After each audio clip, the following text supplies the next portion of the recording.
Okay, good evening, everybody. This is a Select Board workshop, our first budget workshop for the 2019-2020 fiscal year. We have a lot of new members on the Budget Committee this year, a couple new members on the Select Board, so it's probably worthwhile to just go around and introduce ourselves for those who don't know some of the people here. So we can start down there with, well, I'll start over here with Jeff. I see Helen's chewing on something right now. So. Jeff Parker, former select person and other things on for 1 year term. Budget committee, right? Yeah, budget committee. Rick Bates, Town Manager. Megan Brackett, Finance Director. Doug Cole, Select Board. Ken McKinley, Select Board. Deborah Hall, Select Board. Jeff Hamilton, Select Board.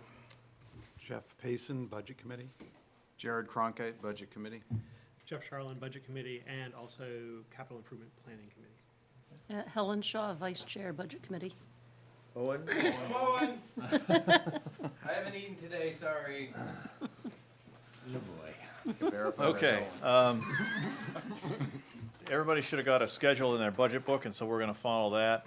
The first item on the agenda is an overview of the budget by Rick and Megan, and then one thing that's not on here that I think we'll do is, as a request from a couple of Select Board members, is when Rick and Megan finish, is allow Select Board members and Budget Committee members, if they like, to just make some general comments about the budget in general or any goals that we might have, and then we'll dive into the individual departments. So, Rick and Megan, it's all yours.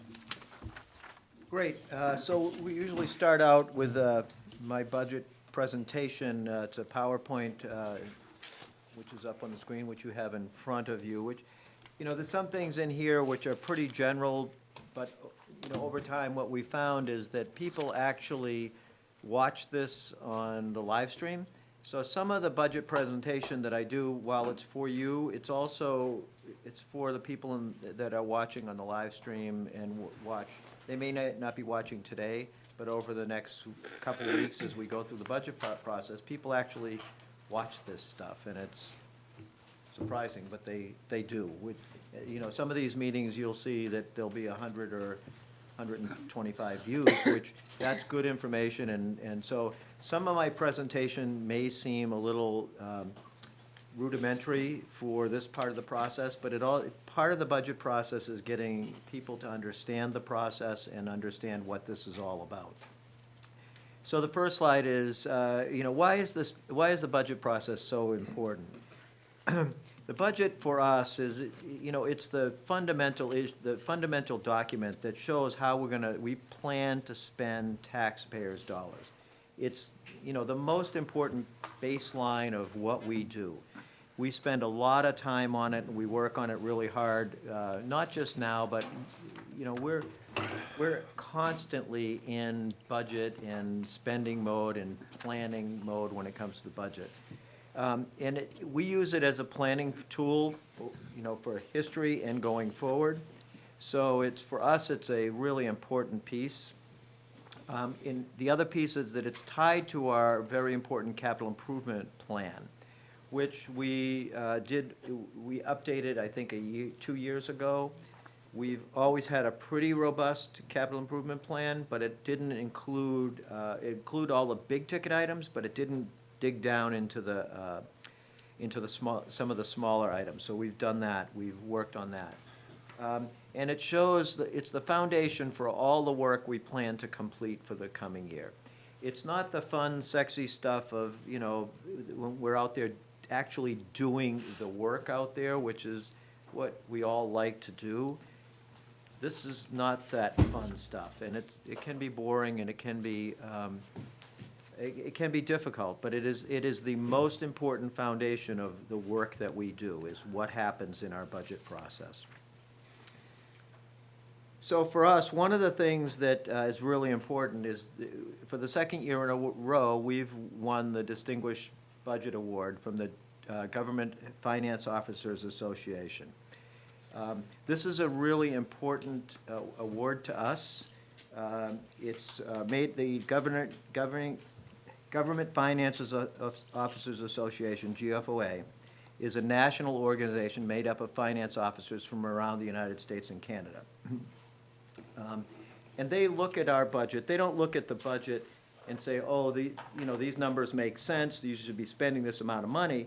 They're looking at it for broad categories of, does it meet certain criteria? Not, are you spending enough money on trucks, or are you spending enough money on roads, or anything like that. They're looking at the big picture stuff. Does this budget, the document itself, when it's all put together, does it make sense? So they're looking at categories like, is it an operational guide for the fiscal year? Does it provide a financial plan for the future? And is it a good communication tool for decision makers making the decision going forward? And those are the baseline things that they use. And then it's when Megan sends it in, it's evaluated by 3 finance directors from around the country. And there's 3 different categories: not proficient, proficient, or outstanding. And we received the outstanding, correct? Proficient Oh, in most of them. we received proficient in most of them, several outstandings, right? And in 27 different criteria. So you have to be either proficient or outstanding in by at least 2 of the 3 reviewers, and 14 of the 27 criteria that are there. So some of the places where we did really well was our short-term organization-wide factors that influence our decisions. Some of the things that they looked at was, we've been talking about the library for many years, personnel shortages, CIP decisions. Do we have the information in there so that you can make, the decision makers can make decisions? Priorities and issues that we have, financial policies, what our financial policies look like, and how well they match up with the budget. And the budget process itself, how we move forward through the budget process itself, they look at that as well, and what our overall debt is as well. One of the nice things about this is when you're doing this kind of evaluation through this process is they also give you advice on things to make your budget better, which, we welcome that. And, every time we did this last year and we did it again this year, they give you suggestions about things that you might want to look at modifying, and that will make your process and budget better. So there were several areas that that they identified and we'll be working on over the next year. And more information on the capital improvement plan, better descriptions of the projects, the long-term benefits of the different projects and all those things. We will start to fill in that data as we go along. Performance measures for departments, more detailed long-term financial planning, and town goals and select board goals for 5 years out. So we'll be working on those over the next year to try and get those all pulled together so that next year's budget will move up into the next phase. So this year's budget document, for a lot of you, a lot of the budget members, Helen's been here for a while, Owen's been here for a while, there's a lot of changes in this year's budget document that Megan has done. Keep in mind that this budget document is, for anybody that's worked in Excel, it's way beyond my capabilities of figuring this document out. It's layers and layers and layers of formulas and cross formulas and everything. So anytime we try to make a change, it takes hours and hours and hours of time. So one area of change is on page 49 is there's 59, I'm sorry, on page 59 is there's much more detail on the reserves, the reserve accounts. What she's added is basically all of the different, much more detail in each of the different reserve accounts. What we used to have is just this kind of chart at the top. And so what we've added is all of the detail underneath. Another thing is the post-employment benefits is on page 65. Those are, all the the information on our unfunded liability. Basically, it's mostly retirements, sick time, all accumulated retirement, sick time. And so we've done some more work to build that up and give you more information in that budget for this year. And also, for many of us who have been doing this budget here for a bunch of years, it drove everybody a little crazy that we had so many different lines that all seemed to do the same thing. And so we've consolidated some of those expense lines. I don't know how many you were actually able to get to, but consolidating some of those expense lines is, some of them were computer supply lines and office supply lines. Everything was broken down into minute detail, which was unnecessary, didn't provide any benefit really. And it drove us all a little crazy trying to figure it all out. For some reason, the previous finance director thought it would be better to separate everything out into minutia of detail, and it just made everybody a little bit crazy. So we've been working over the past year, when I say we, it means Megan and Molly have been working over the past year, trying to consolidate some of those lines, because every time you make a change to any one of those lines, you have to follow it back through all of these multiple pages and pages and pages of detail. So you'll see some places where, when you're looking at the budget, it will seem like there's a big change, and in the backup, we'll be able to explain. Sometimes it's because we've consolidated, it looks like a big jump. It's because we've consolidated 3 lines into one. And so, we had supplies, they were like bathroom supplies, building supplies, and those were different things. And, they were all different things in the same budget.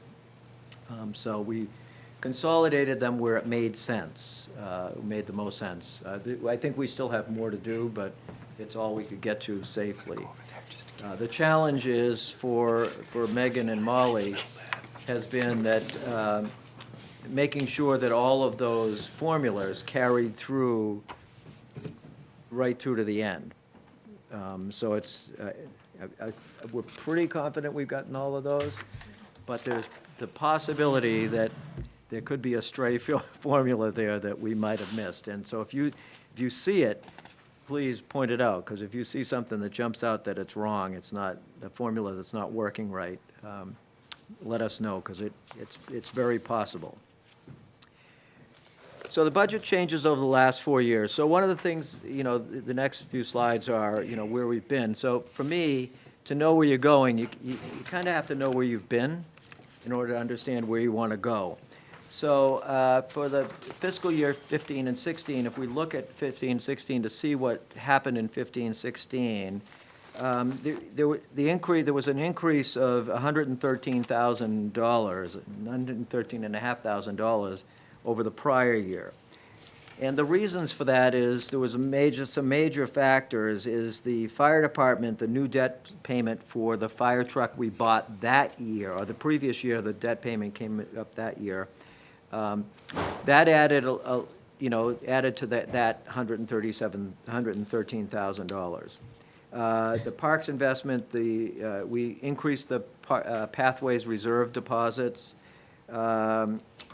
Also, the Public Works capital investment, it was a new debt payment including reserve and building improvements. So those took place in 2015-16. So in 2016-17, there wasn't a big increase. There was only about a $52,000 increase. And most of that was in the road construction budget. It was $41,000 in the road and construction and budget, and also Midcoast Solid Waste, that increased by $10,000. This year, 2017 and 2018, there was a $403,000 increase. This is when we implemented the CIP. So once we went through all of the capital improvement needs and we developed the capital improvement plan, we discovered a bunch of things that were more immediate needs. And some of those included the harbor float reserved and new dinghy floats, the Public Works, Mount Pleasant Street, and a new truck happened that year. Building and repair and maintenance, Opera House building improvements for the AC unit here. Long-term debt, we retired the debt on the salt shed, but we picked up the debt on the infrastructure bond, which was the Mount Pleasant Street, the sidewalk, Summer Street and School Street, the work we did that year. Picked up all of that debt. We also added the provider agencies back into the budget that year. And then also in that year, 17, 18, that was the year we had the cyber attack? Yes, 17, 18. That was the year we had the Friday the 13th cyber attack. And so that's when we got hit with that. So that was another 43,000, 37. $47,000.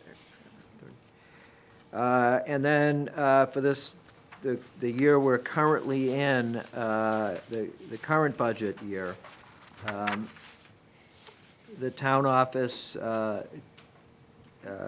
this year was a $536,000 increase in the budget over the past year. But some of the reasons were we did the generator at the town office building. Police department, we're fully staffed in the police department for the first time in several years. We were going to be fully staffed.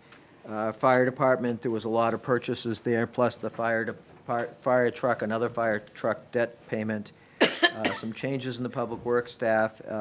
Public works capital repair, we spent $100,000, I think, right?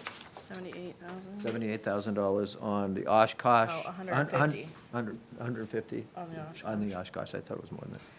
$150,000 on the Oshkosh, rebuilding the Oshkosh rather than going out and buying a new truck, which was gonna be $250,000 or more.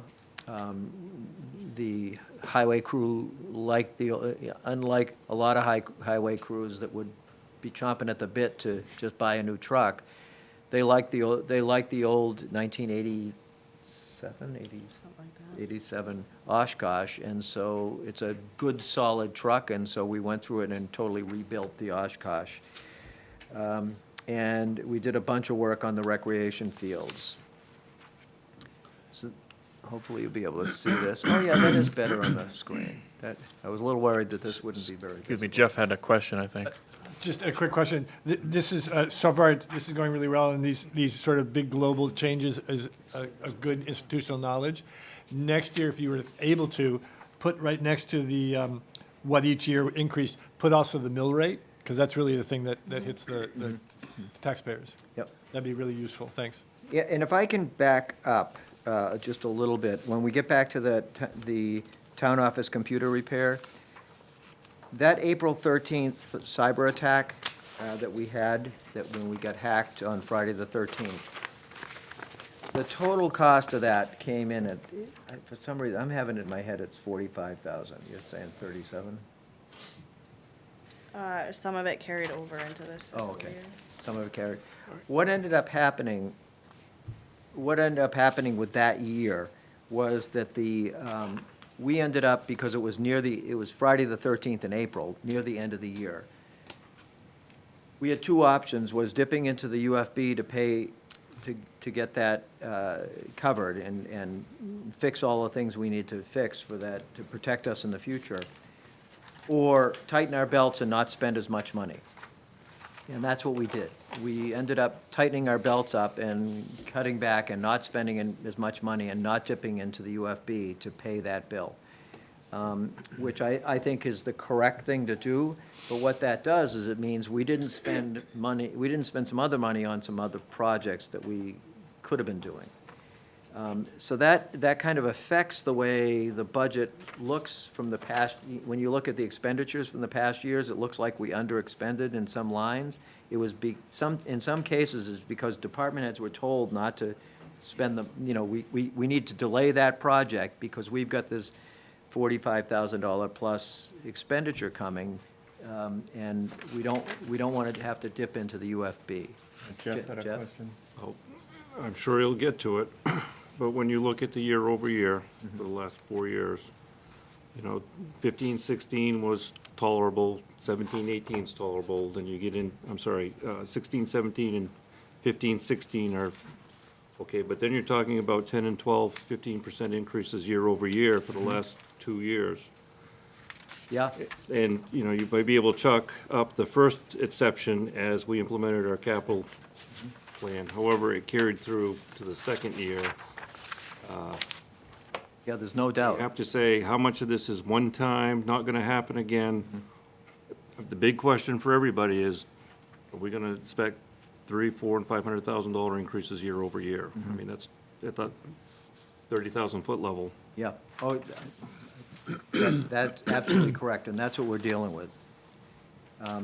When you say, that's what we're dealing with, do we expect for the next round to be looking at $300,000, $400,000, and $500,000 year-over-year increases and the out years as well? Well, the budget that we've put together is not that. It's 100 and, I don't think you're gonna see that, cause we stabilized some of these increases with how we're using reserve accounts.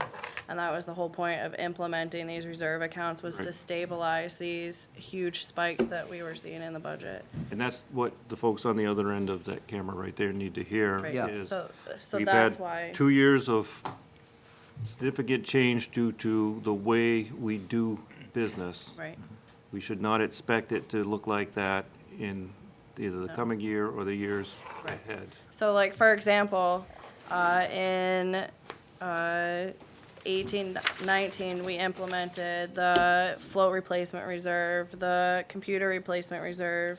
The float replacement reserve alone was $19,000, the computer replacement was $17,000. So by stabilizing those purchases, we're not gonna see those huge capital purchase in spikes year over year over year. so, I had a quick question.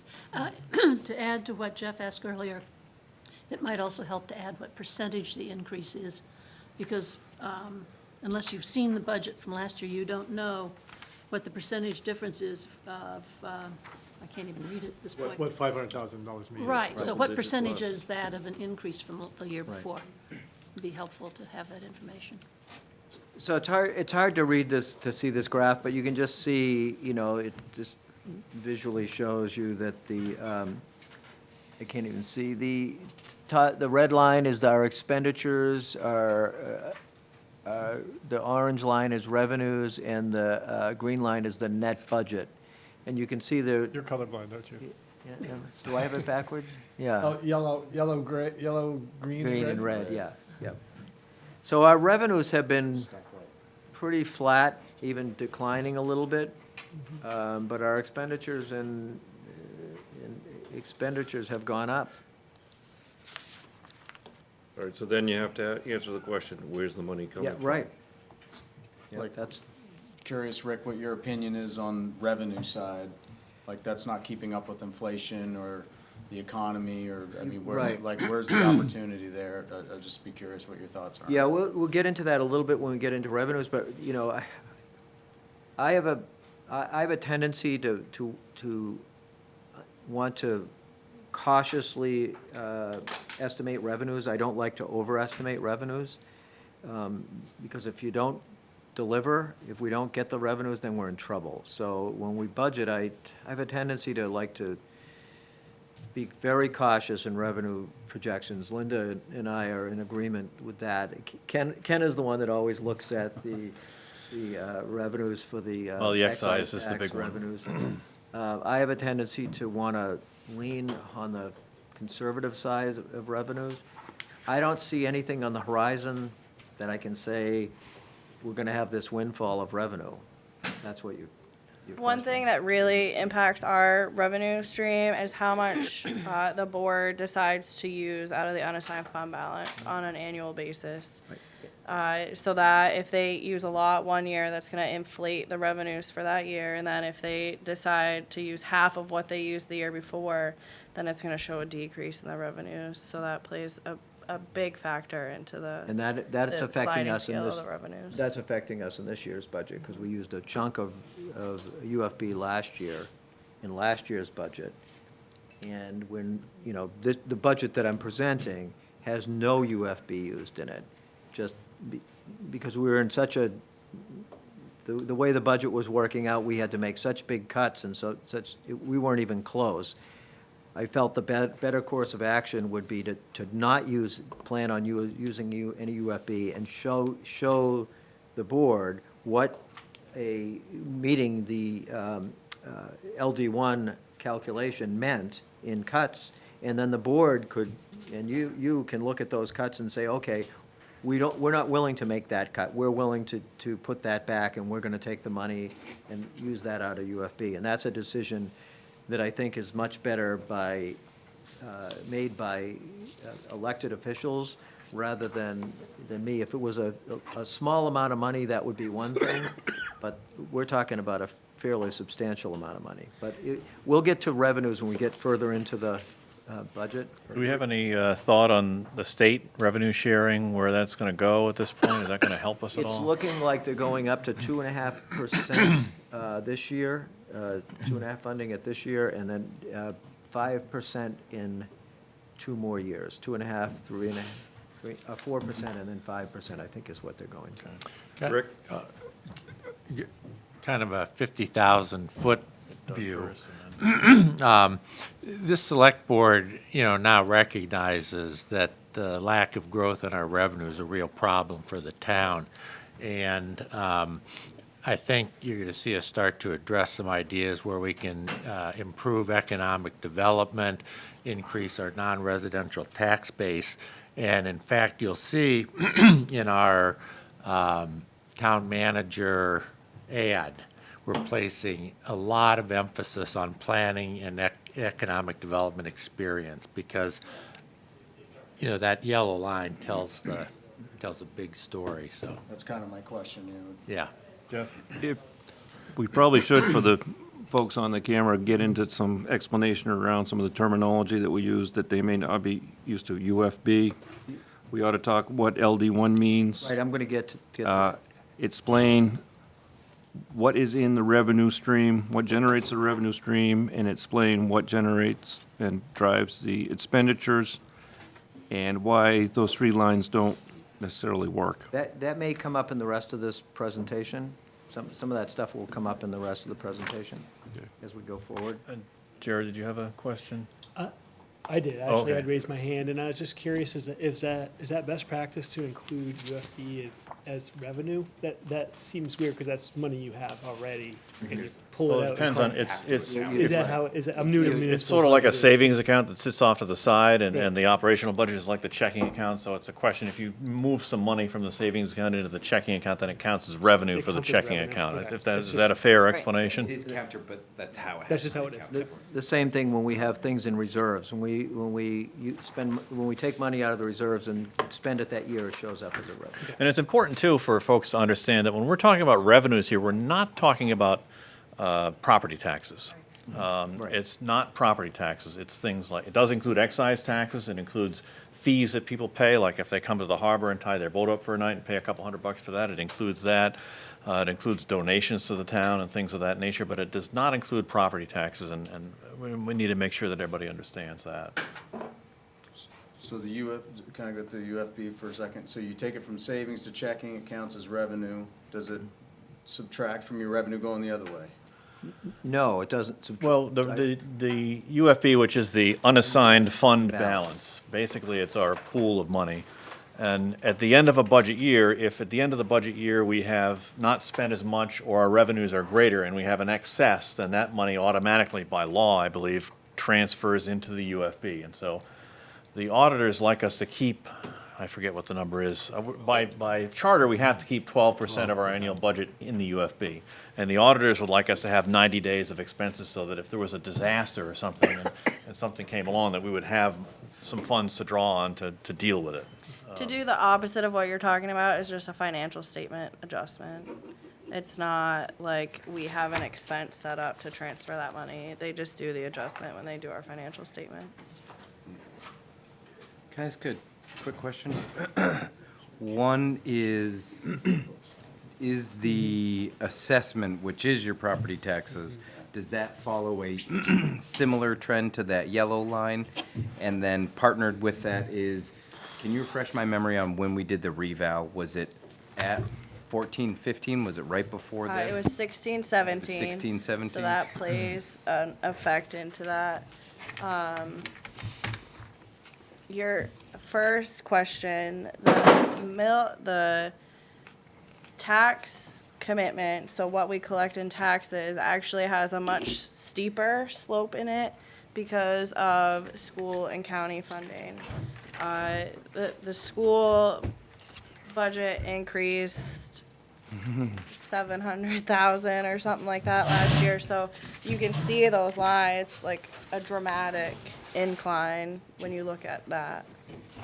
Some of your questions may get somewhat answered as we go through, you know, and you may have different ones when it's all done.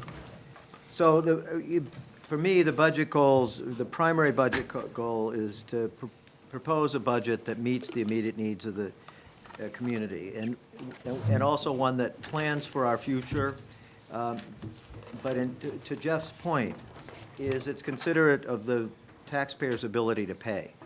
You know, I can justify every request in this budget, but the bottom line is the taxpayers have to be willing to spend that money. And you know, as Jeff pointed out, we've seen significant increases over the past few years, and you know, how do we develop a budget that is considerate of that? Because we do need, you know, we do need their support. I mean, this only works with taxpayer support. They're the ones that make that decision. They're the ones that have to pay the bill. And so we do need their support. But we also need a budget that maintains our infrastructure, equipment, and pays our people reasonably. And also, with this particular budget, this budget is one of the goals of the Select Board, and from the previous budget, was to meet the infrastructure needs of the construction of for the construction of the library. That's the intersection and the parking for the library. So for us, for the past year, some things that have changed. We've had some staff changes in Public Works. We had Steve Beveridge and Jamie Miller both retired. Deputy Town Clerk Brenda Kerr is also retiring after 18 years. As you saw in the news, I will be retiring from full-time employment, as my wife likes to say, because she's not going to let me retire fully, at the end of June. And we also have worked very hard on an internal control policy that has taken us about a year to get adopted, and we finally did do that. Megan and Deb have been working really hard on that internal control policy, and it's a very detailed and well-organized policy. I think it will become a model around the state of a good internal control document that people will look at. And you know, I think they did a great job. I'm proud of the work that they did. So for us, you know, the challenges for us going into this budget. So as Jeff said, you know, we've seen significant mill rate increases. Some of that mill rate increase is not based on expenditure increase, but it's based on $100 million in loss of value. We lost $100 million in value as a result of the revaluation and the result of a consolidation of property out on Brewster Point. So those two things, when those two things happened, our mill rate was going to go up by $1. Right there. You know, that impacted our mill rate by $1. Real quick, I mean, what it means when we talk about that is the valuation of the property in the town of Rockport was just over $1 billion. Mm-hmm. Drop 100 million of it, you know, we're down to 900. I'm using round numbers. All right, that's a 10% change in just the revenue or the tax base that we have. That in and of itself drove a majority of that chunk of increase in the mill rate in order to keep everything else on par. Yep. But it doesn't necessarily have to mean an increase in taxes. It just means an increase in itself, it just means an increase in the mill rate to achieve the same taxes Right, based on a lower right. valuation. Yeah, we weren't collecting But, more but for money. individual taxpayers, it does mean an increase in taxes. But everybody, people, as Jeff some pointed out, degree. people, I mean, in my experience, people pay the most attention to their mill rate. How much am I paying per thousand? And, you know, that's what the number that they look at. I'm paying, you know, $16.40 a thousand. It was, when I moved here, it was $8. Yeah. And, you know, that's where they pay attention. And it's a factor that we have to consider. And it's important to understand that the $100 million loss in value was not a loss in value spread across the whole town. In that case, you would be right. You would be Right. paying the same amount of taxes. But a big chunk of it was that subdivision down at Glen Cove. That was 34 million, Which I was, I don't forget how many housing lots they had down there, but they had a lot of them. And they were paying taxes on those as though they were house lots. Because they were subdivided. They were it was an approved subdivision, and so the owners of that property were paying a lot of taxes because they had, I forget how many, 50 or 60 house lots or I think it was something like that. 22, I think. That's probably, yeah, somewhere in that. And all of a sudden, that went away, and now that property is taxed as one One big large lot. parcel. And so the value of that property really went down, and that meant that the rest of the town had to absorb that. So that's what's most important about that loss in value, because if it was just a $100 million loss in value across the whole town, then you're right. The mill rate would change, but most people's taxes wouldn't change that much. And for historical perspective, super briefly, I believe that was the first year in anyone's memory that the select board, when they did the budget, even talked about what this LD1 thing was previously to that. 'Cause we never had trouble It meeting was never a before. problem. Right. That was the first year, and then every year since then, we've had to do this, trying to come down to meet LD1, but prior to that, it was never something that the town talked about. So we've seen a big decrease in revenue. The mill rate increase, we've seen a $1.33 in mill rate increase. Since last year, we saw about $1.33. Of that $1.33, 89 cents of it, 89 cents of that $1.33 increase was the school. You know, it wasn't, you know, as much as, I mean, I hate to say, to be the bearer of this news, but it is, because I'm a supporter of education in schools, but 89 cents of that, $1.33, was directly related to what passed in the school. Another 9 cents was what happened at the county level. The rest of it, 35 cents of the budget increase of the $1.33, was the town's portion of that. But you know, also we had about had $200,000 that we used last year from the UFB to offset the 2019, last year's budget, which meant we ended up having to come up with $719,000 worth of cuts. So the budget that was presented, that Megan and I, when we added it all up, and it was $719,000 too high to meet LD1. She and I worked many, many hours over the course of several days, making cuts. And I asked her at one point, okay, where are we? You know, we've made cuts here, we've made all these cuts, we've gone through line by line, and we were at we still had another $400,000 to cut. And it was obvious that we were not gonna make it, that we couldn't get there without making some significant cuts. One of the issues that we faced was that last year's budget, we had an unexpected $200,000 in extra revenue that came in that we had to spend. That came in, it was, as a result of the audit, we had an extra $200,000. The auditor said it needs to get put into this year's budget someplace.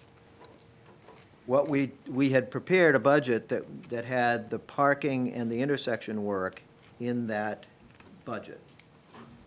As a result of the budget process, as it went through the whole process, through what we're starting now, that got taken out, and with the idea, well, we'll have to budget that next year if the library passes, we'll have to budget that next year. And so that got taken out. That $200,000 got spent on other things, and we still have that expense of that intersection and parking. So the parking and intersection work is about $370,000. Of that $370,000, $110,000 is going to come in as revenue from the state for a matching grant. It's a 50-50 grant. So, It's a 50-50 grant for the intersection work, intersection. which is $220,000, not of the overall project.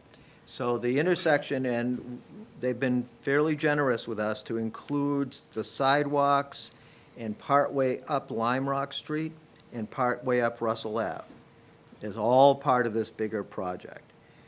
So, and then also it includes, we also have an additional $40,000 in TIF revenue, tax increment financing revenue, that's sitting in an account, the TIF fund, that we plan to use because we can use that. Parking is listed as a TIF expense, so we can use that there. So that brings it down, the net increase in the budget is $220,000 that's in this year's budget. Rick, if I could. The challenge is gonna be, those are one-time gains. Oh, yeah. In this fiscal year. And next year, when we go to look at all this, that has to be recognized as, well, your baseline is really something different than what you're presenting. Right. Which is gonna be even more painful next year. Yeah. We need not forget that, Right. we're, Yeah, when we have these one-off expenses, you're right, we have to remember those, and some of that can be justification for doing it, saying we're not building in a structural increase to the Yeah. budget, but we have this one thing we have to do this Right. year, and, and that's my concern in years forward as we do this, is we can make LD1 with these special one-time helpers, as you might call them, or as we call them. But without them, we're not making LD1. And then next year, when we try to compare year over year, and we say, what happened? We can't just say to ourselves, Right, we had that money last year, we're gonna have it again this year, as a reference point. yeah. So the next slide is the LD1 cap, the tax cap of the LD1 limit. LD1 was developed, I think about 18 years ago, was 17 or 18 years ago, when growth was really, real estate property values were going through the roof, towns were spending money, they were spending all that newfound value, and LD1 was an attempt to try to slow down that growth in that spending by using a growth factor in a very complicated formula that anticipated that real estate values were going to be growing at a great rate. The challenge for us is that LD1 calculation does not consider loss of value. So as values go down, it doesn't consider that, okay, now you get a bonus because your real estate values have gone down. So you're still stuck using that LD1 calculation. So this had the LD1 was passed at a time when there was rapid growth. It was not designed for slow or no growth. And even to the point of Amanda Rector, the state economist, said the LD1 number is not a number that we should be using. It was really an attempt to kind of slow things down and slow down budgets. But it's still a factor and it's still in place. And in fairness, I like having a target to shoot at. I've been thankful the board has given us a target. I'd much rather have a target to aim at rather than come in with a budget and have the board say, "What are you, crazy?" We have this isn't a good budget. So having the board give us a target is a good thing, and they chose to use they have been choosing to use LD1, and I think that's an acceptable target for me. They can use a percentage, whatever, but it's a target, and it's a starting place, and that's what Megan and I have done. We've worked to meet that target. Mark, you Yeah, have a question? sort of on the back of what Jeff had said earlier, it seems as though every year we build our budget based on the year before's gross number. Is that just standard practice? Yep. I mean, it doesn't have to be though, right? Yeah, there was a move years ago to go to zero-based budgeting, which was you go back and you start all over again every year, and that was tried for a few years and it fell flat. I'm just saying though, but we wouldn't have to if we didn't want to. I mean, like Jeff was saying, next year you're gonna have these one-time things. And you've got to remember that Right. it's not there, but your numbers are Yeah. gonna be. It does seem like there's always the next one-time thing. You know, last year it was the wall, the generator, there was a bunch of projects that were one-time projects. We're not gonna have to replace the generator which was installed yesterday, at least to put into place. They're coming to finish it, I think, next Monday. But, so we had a bunch of those one-time expenditures, and then this year, there's this one-time expenditure, so there's always these one-time expenditures. I think Mark's question, though, is that we base the budget on what we budgeted last year, not on our actual expenses The expenditures. last year. So it's just like an automatic thing to just jump to that number and then just, I mean, if you look at that over time, yes, we have put money back into the undesignated fund balance, but yet, when you have 200,000 or 300,000 or 50,000, whatever that number is, we either have done a very good job at buying, budgeting, whatever. I mean, it just seems as though it's very easy to take that high number and build on it, rather than scale it back a little bit I think we've periodically. leaned that way in the past because we've always been so averse to the concept of a tax anticipatory note, which you could run into if you Right. do it on the net budget. And we're building our UFB a little better. Right, we are doing very well. Yeah. I think the concern I would have over sort of basing next year's budget over last year's budget is when you have one-time expenses in there. You have this effect of ratcheting up your budget. We had a one-time expense, we forget that, we budget next year, but Right. based on that with incremental increases for whatever it might be.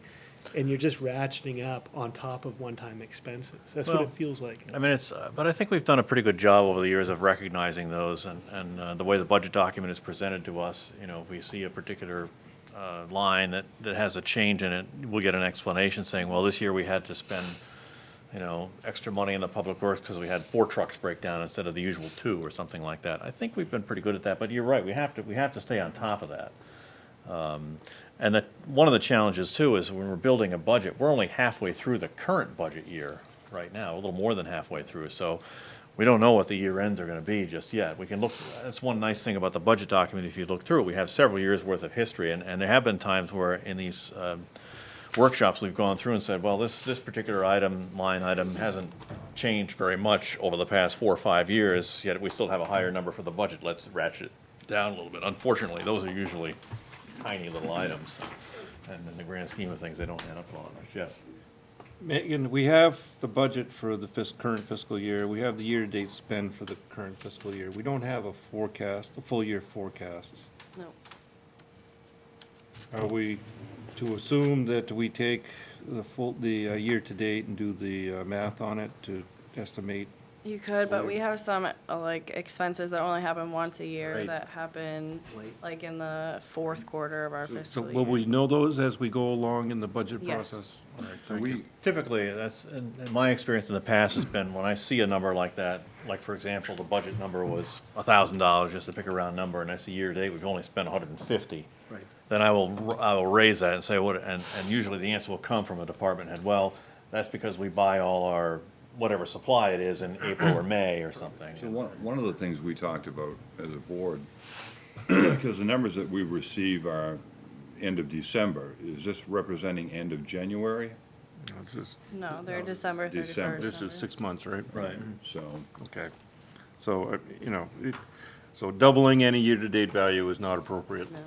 Sometimes it is, but most of the time, no. All right, so, and we're gonna get, as we go through each one, explanations as to why it is what it is and why Yeah, we're. one of the keys is, like Public Works, most of their expenditure happens January, February, and March. You know, that's where they. so during- it wouldn't be out of the question come crunch time for us to have at least through the end of February's numbers for comparison, would it? And do you think that's? We could. I know in the past, we've had some help from Megan on some of the more critical items. You know, whether we need it for every $100 budget item or not, I don't know, but some of the bigger ticket items, I know Megan has helped us in the past.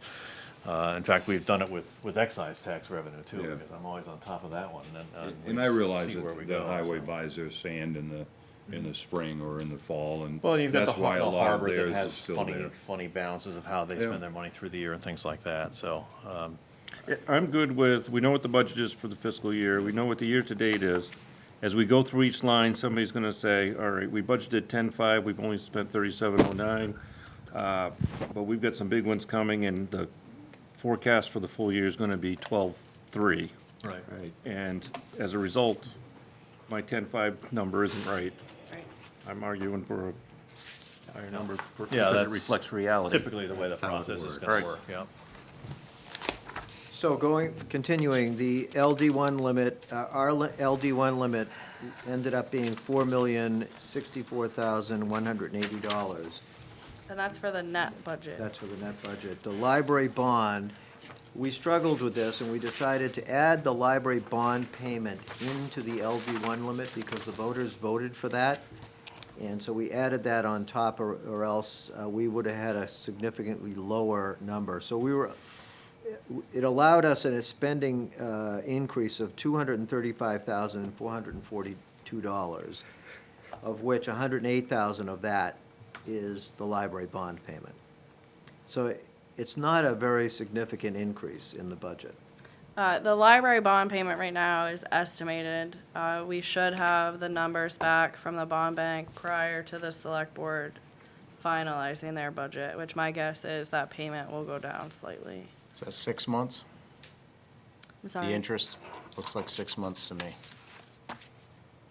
That's it, principal and interest. We'll have two payments due in this fiscal year that's coming up. Oh, just 2, okay. Technical question, is the LD1 increase based over prior year's budget or actual? The prior year's budget, because you don't have the prior year's actuals yet. Or the prior years? Yeah, all right. And it's a complicated formula to include, So- we'd have to have Kerry here to explain it, because Kerry does the So calculation. what it does is it takes your net budget for the prior year, it adds a growth factor to it that's set by the state, and from that, you get another figure, and then you have to, if your revenue sharing is estimated to increase, you have to subtract your increased revenue sharing from your new number, and then you get what your LD1 limit number is. But it boils down to, any increase in spend over the prior year's budget is 235 minus 108. Right. And that's the part I think everybody's gotta lock in. And we can, I mean, we have done it, we didn't have to do it last year, but the prior 2 years, we can vote at town meeting to exceed the LD1 cap.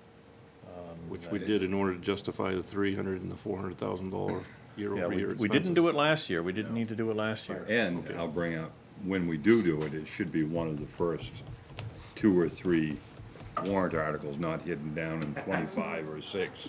That was a good 20-minute conversation. Oh, yeah. So one of the things to keep in mind too, and this might be on the next slide, but right now, the LD1 number is just an estimate. Last year, we had some unanticipated growth when we did our tax commitment, which helped us be even more under our LD1 number. So right now, we've projected this with very little growth to be on the conservative side, so that if we don't get that growth, then our LD1 number is not overstated for now. So, the next slide, and I think, you know, Helen, you had called, there's a batch of things in this, that I made cuts on that I don't support. I'm not happy about making those cuts. I think they're bad cuts to have to make, but they had to be made in order to meet LD1. I mean, as you saw, I had to cut $719,000 out of the budget. Well, out of the budget proposal. Out of the budget And that's proposal. after everybody stacked up and got their oar in the water and what they sent you Yep. guys. Yep. I mean, the first cut, Right. when everybody put in the wish list. Well, I have to say, they weren't overly, there wasn't a lot of things in that wish list that I had to say, that's crazy. Nobody asked for a helicopter. No, I understand, you but know, I mean, and everybody with good faith put in what they thought they were gonna Yep. spend for next year, and it rolled up 719 over the LD1. LD1 number, right. And, you know, I also tell department heads that it may take several years, if you want to put it in the budget, it may get cut, it may take several years. The generator took several years. It may take several years to get it to rise to a level of importance, but, you know, if because you put it in the budget and I cut it out, and it stays cut out, doesn't mean that it's not important, it just means that it makes the budget committee and select board aware of the need, and you're the elected officials, and you decide that we can defer that need. Well, and one of the reasons that we've done the budget this way over the last several years, asking the manager to provide us with an LD1 budget, is that then we're able to see what of the proposals made by department heads and other employees, we're able to see what he had to cut out. And then it's up to us, the board, to make those decisions, to say, well, let's just, for the sake of argument, say that Rick had cut the generator last year. Well, last year, the board thought the generator was important. And so, and we're gonna have to do that this year too. I fully expect that we're gonna have to go through this and say, well, you know, I know that you've made this target, but I think it puts us in a position to understand what's important, and we have to make those calls. So in the process, are we going to understand what was cut out of that 719? Yes, yes, you'll see, when you look at the budget, We can say yay, nay. everything It that's goes back in. highlighted in red in your budget, that's what I cut to make LD1. Right, that's what I thought it meant. It's under your column. Yeah. So if it's in red, that was a cut that means I'm not happy about it, but it's a cut that needed to be made. As I said, Megan and I spent, I think, 2 or 3 days making cuts, line by line, going through making cuts, and then we were still $400,000 left, and we had to, make some big cuts at the end. One of the things, That's the concern. One concern, though, is we had that extra kick in revenue, which helped you out, right? right, That we're not gonna have next year.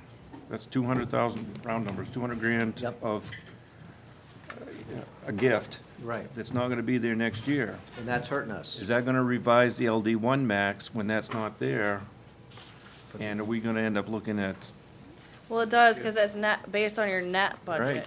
right? So that 200,000 offset those expenses, so that net budget isn't gonna, It's not gonna be there next year. right. So that's going to increase the pain next year. You- Essentially, we're covering this year by having that extra 200,000 in that. Right. Next year, that's not gonna be there. When we do the LD1 cap, that money's not gonna be there. We're gonna go, oh darn, we gotta pull another 200 grand out of here based on year over year, all things being equal. Out of Maybe here, that's why we should talk to our legislative representative and senator and have them fix LD1 and have them fix revenue sharing, because this is bigger than just our budget. Or, I mean, but the guidelines, we could, and I certainly agree with the concept. The guidelines the select board has given is hit LD1. right. I mean, we At can say least as a something. first pass. Yes, and we can say something change our different. mind. We can change our mind. And I'm appreciative of that fact. I'd much rather have a target. I'd much rather have you give me some guidance on what I'm shooting at. And But I I'm think happy what with you're that. talking about is taken care of in the formula. So say you have $100,000 worth of expenses, you have $200,000 worth of revenue. So your net budget is $800,000. So say it allows a $20,000 increase, your net budget the following year can only be $820,000. So that means if you have to reduce your expenses by $200,000, I mean, the formula is essentially taking care of That that. answers our question from a half an hour ago, is how are we gonna make sure that we don't lose sight of these one-time things? And the way we're not gonna lose sight is it's gonna shake out when Right, we do the with the LD formula. one cap. Right, yeah. So it won't make it, if we all have CRS between now and then, we're still covered. Right. And I think one thing that could really help with these budget increases, and it comes back to the financial planning part that we really struggle with right now in terms of our budget, is that the select board we only want to spend $1 million in capital improvements a year. And say, okay, so then we develop the capital improvement plan saying we are only spending $1 million in capital infrastructure, and then make it work from there. Right now, we don't really have a target that we're hitting, so we're saying, well, these are all safety issues, so we're gonna try to get them all done this year. And I think that's one of the things that really played into this budget, because you had the exhaust system removal, sand salt shed repairs, you had The fire system in here. SCBA packs for the fire department. I mean, there was a lot of stuff that was capital related, and it got put in there because it was rated as a safety issue from the Capital Improvement Committee. But if the Capital Improvement Committee had a goal of $1 million, then we can reorganize those items to meet the $1 million. Just levelize the spend. Right. And that just brought up another one-time thing with the money we got from the state to fix the sand shed. What's the dollar value of these one-time things this year, do you know? Do you have any idea? Probably about $700,000. All right. So, to kind of go to where some of Jeff's questions about the mill rate, you know, one of the things that I keep in mind, I try to keep in mind when we're talking about the budget, for every $9,361 in new spending, it adds roughly a penny to our mill rate. So every time we add $936 to our spending, it adds a penny. 9,000. $9,361.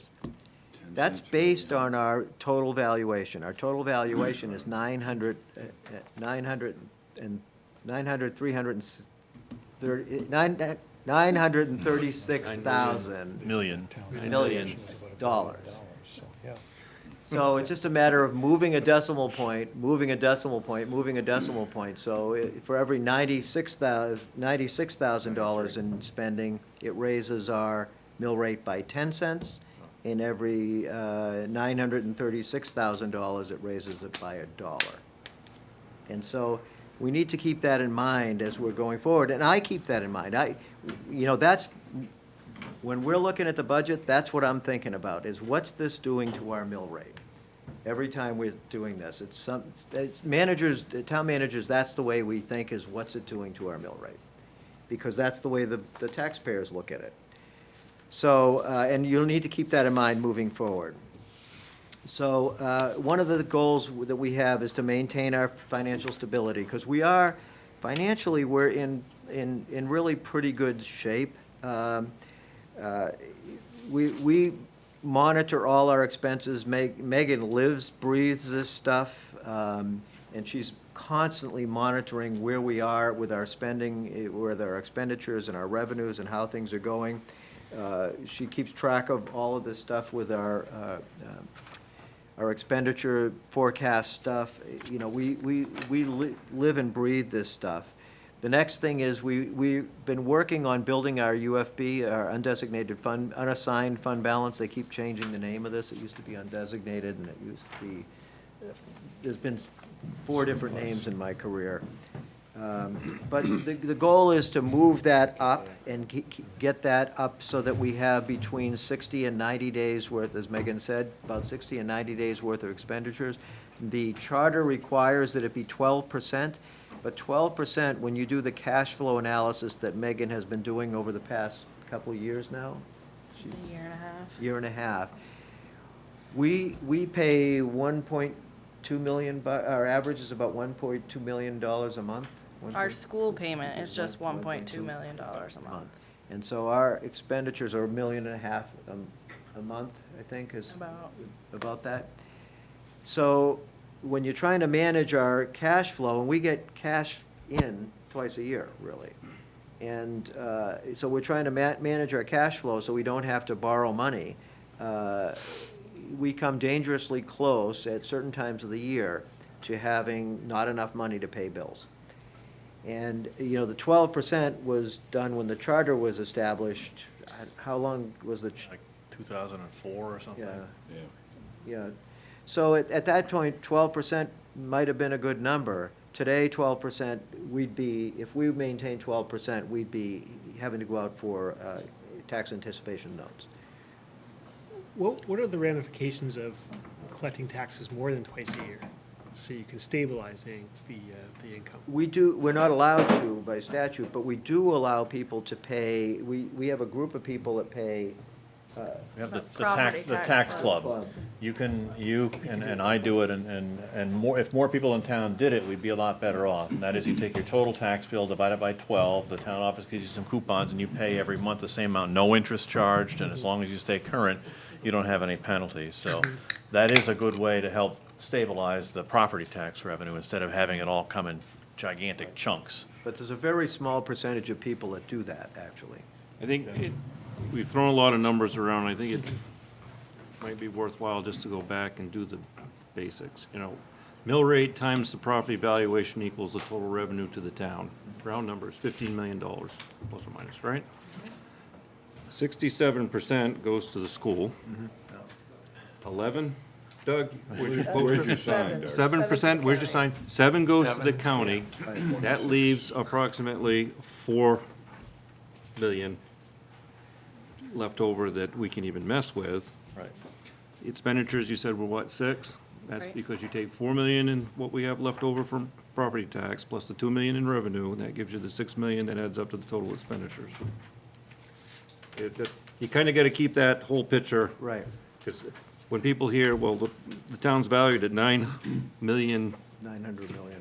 900 million. A lot. Right, a whole lot, and you look at the mill rate, you say, you got $50 million to work with, why are we even talking here? But it's not true. Right. And that's the tough part about this whole process is we'll sit here and argue about, you know, changing a line from $500 to $1,000, and it's not even a penny on the mill rate, you know, but it's the work we have to do, and after a while, they add up. Yeah.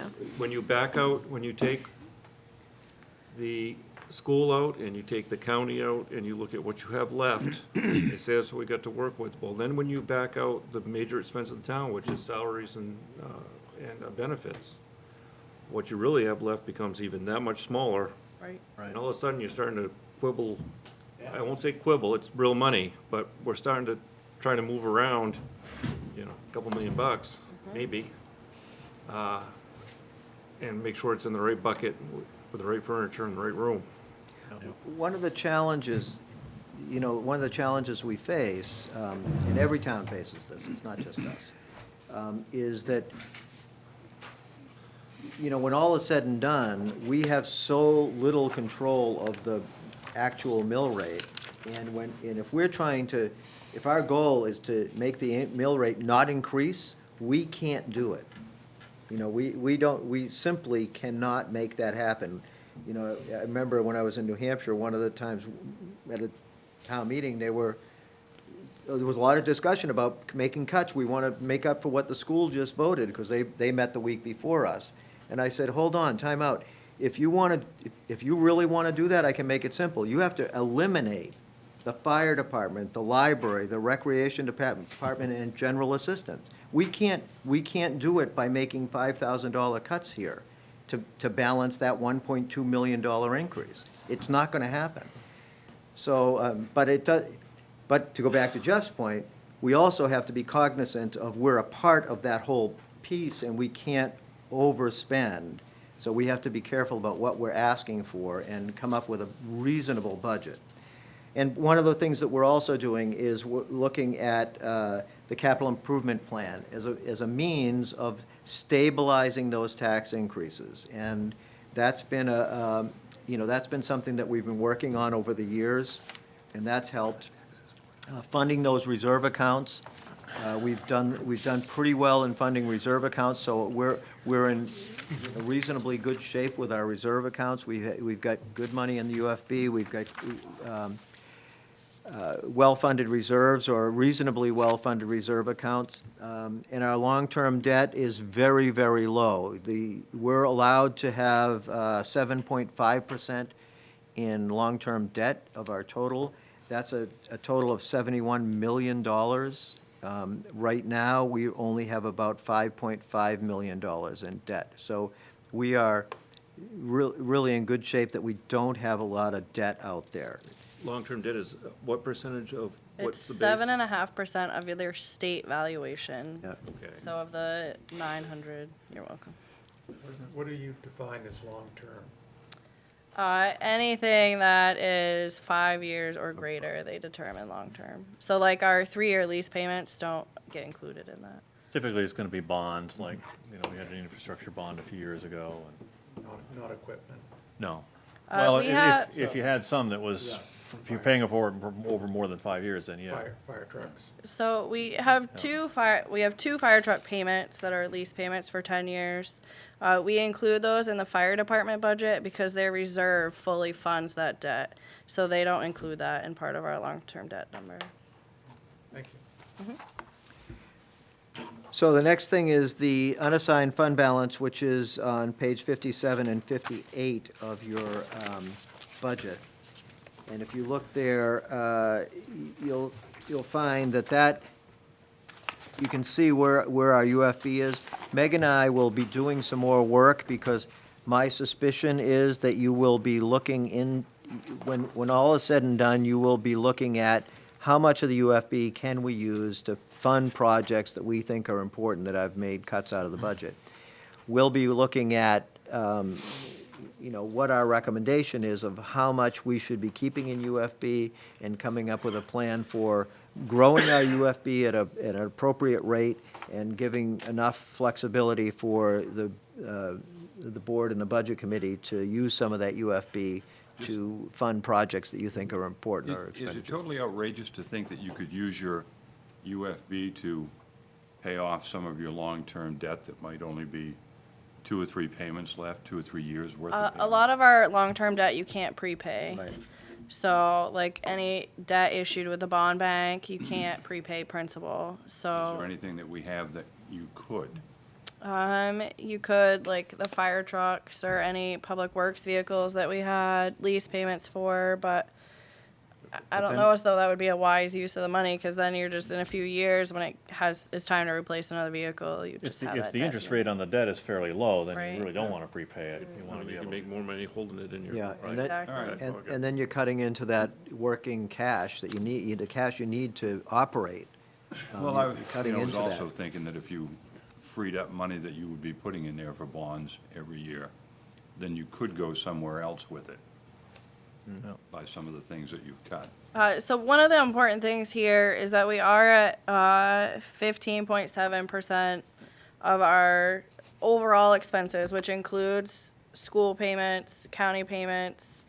It's roughly 60 days worth of our expenses. So we're about halfway to a comfortable point where the auditor would like to see us. The auditor would like us to be at 90 days today. They like everything perfect. They'd like us to be at 90 days today. We've seen our UFB grow over a period of time, and I think, as long as we're showing a steady growth pattern, I think we're in good shape. So I think we have some wiggle room here. And so as we get into the budget process, when it gets to the horse trading time, as Mark likes to call it, I think, is, Luckily, there's 5 of us this year, so we don't have to have that. right, yeah, when it gets into, I don't have any tie votes. I had wiped that completely out of my memory. Yeah. Thanks for bringing it back. Easy to do. yeah. So when we get into the horse trading time, that we, you know, there is some wiggle room there that I haven't used at all to build this budget. So, you know, normally, the town manager would put in $100,000, $200,000 to make the budget work. I haven't used any of that, so I've made all of the cuts without using any UFB. Okay, on the UFB, just a process check on that one, is the auditor shared what they believe to be a best practice and a target. It's not a regulated value. No. No, The 12% is regulated by 12 is one. Only hard fast. So that's what, 1 month? but it's not, you know, as Meg, About- Sorry, a month and a half? yeah. Oh. Month and a half of bills as opposed to 6 months of bills. Yeah. But we're already over the, Charter 3 amount. months of bills, 2 months of bills. okay, but we're already over what the charter says. Yeah, we're We're in good shape according to the with charter. respect to the But the charter. 6-month target is what an Three auditor. months. Sorry, it's a 3 Right, month 3 target. months, 90 days. days. Oh, I'm sorry, 90 days. The 90 days is what the auditor proposed would be a good place to be, but it's not a regulated nor No. mandated amount. No, he said 75 to 90 days. So we're okay at 60 days. We can meet all of our obligations on time right now. The 75 days would cover us if we had like a big natural disaster and had to rent equipment or something, that we'd have something to fall back on. With the 60 days we have now, we are able to meet our obligations. So, Megan, if we can bring the cash flow stuff, do you have a fairly up-to-date one? Not here. No, but at Yes, at a future yeah. meeting? I think that would be helpful to see the monthly cash flow. That would help understand how much we need. Like I said, Megan started doing that about a year and a half ago, and it really shows, you know, where our peaks and valleys are and where our tough spots are. And it helps us, because then we can kind of delay spending. You know, if we've got a big expenditure coming up, we can delay that a little bit until we have the enough money in to pay that bill. So, key changes in revenue, in total revenues. The downtown TIF, so when you're going through the budgets and you're looking in the revenue lines, you're gonna see there's gonna be a $40,000 revenue line of money coming in from the downtown TIF. That's money, the downtown TIF is the area right here, and that's all the improvements that are being made here. Now, when you were talking about potential revenue sources, they were in town earlier late last week, doing the test holes and geotech stuff for the new hotel that's gonna go in. So when that goes in, you know, the plan is that will be in the next year and a half to 2 years. That will bring a substantial amount of money into the town and, you know, additional revenue. It'll also bring a bunch of money into that TIF fund. So that a bunch of money will being dumped into that TIF fund. Well, almost all of it will go into the Yeah, TIF fund. right. Except the, And the Right, tough the part, I land mean, that's value. great for the TIF fund, Oh, but the the land tough part is value. that we can only spend that TIF money on certain things. Well, the board could decide to only allocate a portion of that to the TIF, and then another portion of it to offset taxes.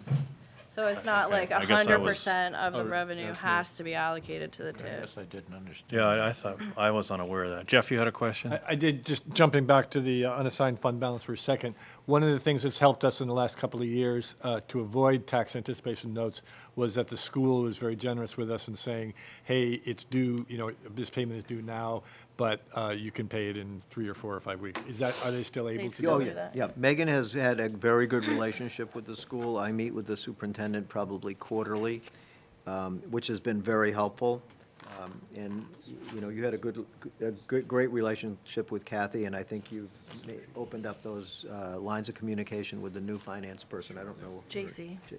Jason? JC. JC? JC? JC. JC, oh, him, okay. So, yeah. So that has been very helpful. That has been very helpful, having that relationship to say, we don't have enough, you know, money, can you hold off? And they've been very good about that. So you'll see the downtown TIF, the state reimbursement will also show up in revenue, and also there's no money from the UFB. The key changes in expenses, the library project is the big piece. Public Works paving, you'll see, that was cut. Reserve deposits most of those were cut. Capital improvements were all reduced or cut to meet LD one. So if we can go through the list, the cuts I've made to meet LD one. Town manager, there's a $10,000 increase in the town manager's budget for contingency. That I cut. That's not one of the cuts that that would be the last one I would put back in. That's not a necessary thing. It's one of those things that it's okay to put it in so that you. Slush fund. Yeah, basically. Well, you know, if I might, I mean. 'cause But it's not one that I think it's worth going to the mat. At some point in time, you find the need that you want to have that money in there, great. But I think there's a lot of other things that are cut out of this budget that would be better funded than that one. So right now you have 0 in there? I have 0 in there. It's not an item we've had in previous budgets. I mean, and one of the things that we talked about before is that, yes, you took money out of the paving line, and as I had tried to get across a while ago, you know, the Lime Rock Street can be your paving project for the year. So to say that you took the other 280 out, well, you know, you are doing a project, you're just not doing Yeah, when- everything you'd like to. We can talk about that when we get to Public Works, so Yeah. I want to. But, so, there's a Run a little batch of behind things that here. I've cut, the town clerk's desk cabinet, security system in the town office building, fire and security system, it's old and outdated. Building improvement reserve, police department vehicle reserve, police radio reserve, fire department radio reserve, $11,000. Fire department electrical improvements, West Rockport Fire Station, fire alarm upgrades, harbor boat launch repair, $15,000. That's the one where the wall is kind of tipping in. So that was $15,000, almost $16,000. Harbor engine boat reserve, harbor hull reserve, harbor building reserve, public safety building repair, public safety building alarm upgrades. I think you can probably just run through these and let them roll by on the Yeah. screen. Yeah, Did yeah, these- please. Did these all add up to the 700 Yep. plus? All of these add up to Yep. that 700? A little less, because there's changes that he made that weren't related to LD one, that he reduced it because Just because it he wasn't, felt that we didn't need it to- was It overstated. was overstated, right. So it's around the 719,000. So around the 719,000? There's the big one, Public Works Road Construction. So the Public Works road construction is the big one. That's where, if you back up one more. And the Public Works road construction in Mount Pleasant Street. Both of those, in order to get to LD one, I had to pull both of those. Those were when we get down to it, when we still had that $400,000 left to cut, it was like, okay, the road construction in Mount Pleasant Street, and there were a couple other things that were in there that had to go. So if you can go back, go to the next one. And we'll have a chance to talk about all these. Exactly, as you go through the department lines, budgets, I so mean, I don't think all of these, there's a lot of good reasons for having all of these in there. But it adds up to a lot of money. So similar items such as this were in last year's, not the exact same thing, No. but I mean, similar things. Then you have to ask the question, we're cutting 719 out, is that because the 719 in additional expenses or increases piled up into every other bucket? Not really. There wasn't much change in terms of contractual services, supplies being purchased. A lot of it had to do with capital improvements. Or deposits, in some cases, some deposits into reserves, correct? Does that answer your question? Well, halfway, and only because I didn't ask it well enough. We had each department manager do their best to come up with a budget. It rolled up to 719 over. You had to go pull 719 out in these things. This similar type work and activity load was in the prior year's budget. So are we having to pull this stuff out because the cost increased in either wages, benefits, all the other things that are making up the budget, And then the loss of revenue. and the loss of revenue? All right. So we need to be talking about what hit us, as we go through the details, what hit us and where. Because Megan and I had that conversation of how does it get so that it's this bad? I mean, Right. none of these requests are that outrageous. If you look at, starting on page 81, shows, it gives all the expense lines that are in the budget, and it tallies them all up. This was a request 2 years ago, I think, because they wanted to know how much we spent in like mowing. So if you look at like the 18 for personnel services, which is the first box on that page, 18-19 budget was 1.8. Where the request was 1.923, and Rick essentially cut it by $20,000. So you can see, just by looking at those totals, you can see where the big changes were in terms of Over the next, benefits, supplies, contractual services, capital outlay. all right. And so there were, there's a batch of stuff here, and there was also some requested pay increases, but I limited everything to a 3% increase in pay. So, now if we can go to the next slide, the school preliminary numbers, and if we can go, think back to that $9,361. So the school numbers, the school, basically, the numbers on these two slides add up to $606,000 and $606,014. That's just the increase. That's just the increase. And just remember, these are preliminary numbers. Right. They have not finalized their budget Right. yet. But this is what our expectation is. They could come in less. But what we're looking at here, just on this slide, is a 64.7%, 64.7 cent increase in the mill rate. And the other thing to remember on the school budgets is, for instance, MSAD, 7% over last year. That doesn't necessarily mean that their own budget went up 7%.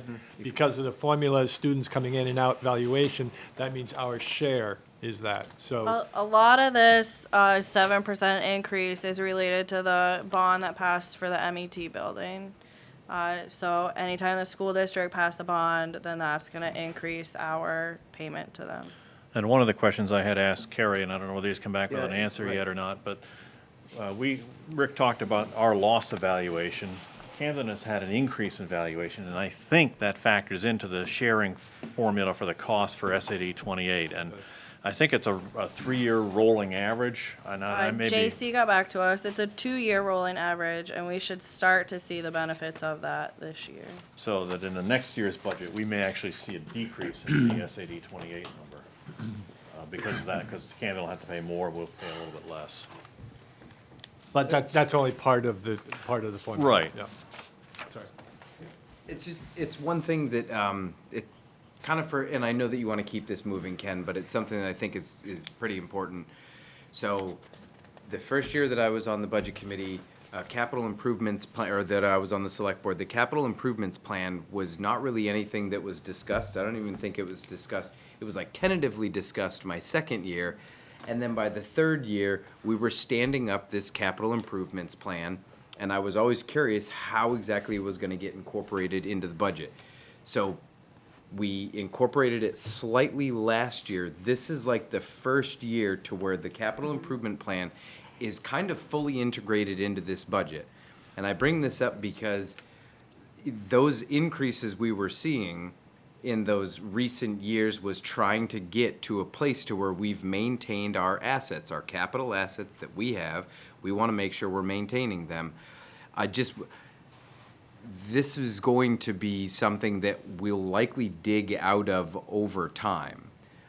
I struggle to see how we can integrate the capital improvements plan, maintain our assets, and try to have some nice bolt-ons on top of that and not see some of these continued spikes. It's just something that I wanted to bring up. This is kind of the first year of having this capital improvements plan fully integrated into the budget. So I think that that's where we're gonna run into a lot of our hurdles, is knowing that we have something that is degrading over time, having a group of folks that viewed it, made a recommendation, and then we have to make or you all have to make a judgment call on whether you fund it or not. Megan and I, at the last capital improvement committee meeting, pushed the concept of levelizing this out so that we're not looking at spike one year, nothing the next year, and spike, and pushed back on the capital committee to go move the numbers around between years so that it's more manageable. Rockport? It looked like some of those capital improvement plan budget items were actually part of the cuts, some of those reserves. Yes, it was, yep. Yeah, so a lot of those have actually come out. And we'll have to talk about that. So that'll be, I mean, Rockport has a history of, they've done very well with capital improvement stuff on the big ticket things, trucks, equipment, vehicles, all that stuff. They've had a really pretty well-funded plan that has worked for all the public works equipment, fire trucks, all, you know, all that apparatus, all that stuff has been pretty well funded for many years. It's worked very well. So our equipment's all in good shape, all of our trucks are in good shape. We're able to, I mean, in the past 6 years, we've bought 2 new fire trucks with virtually no impact on the tax rate.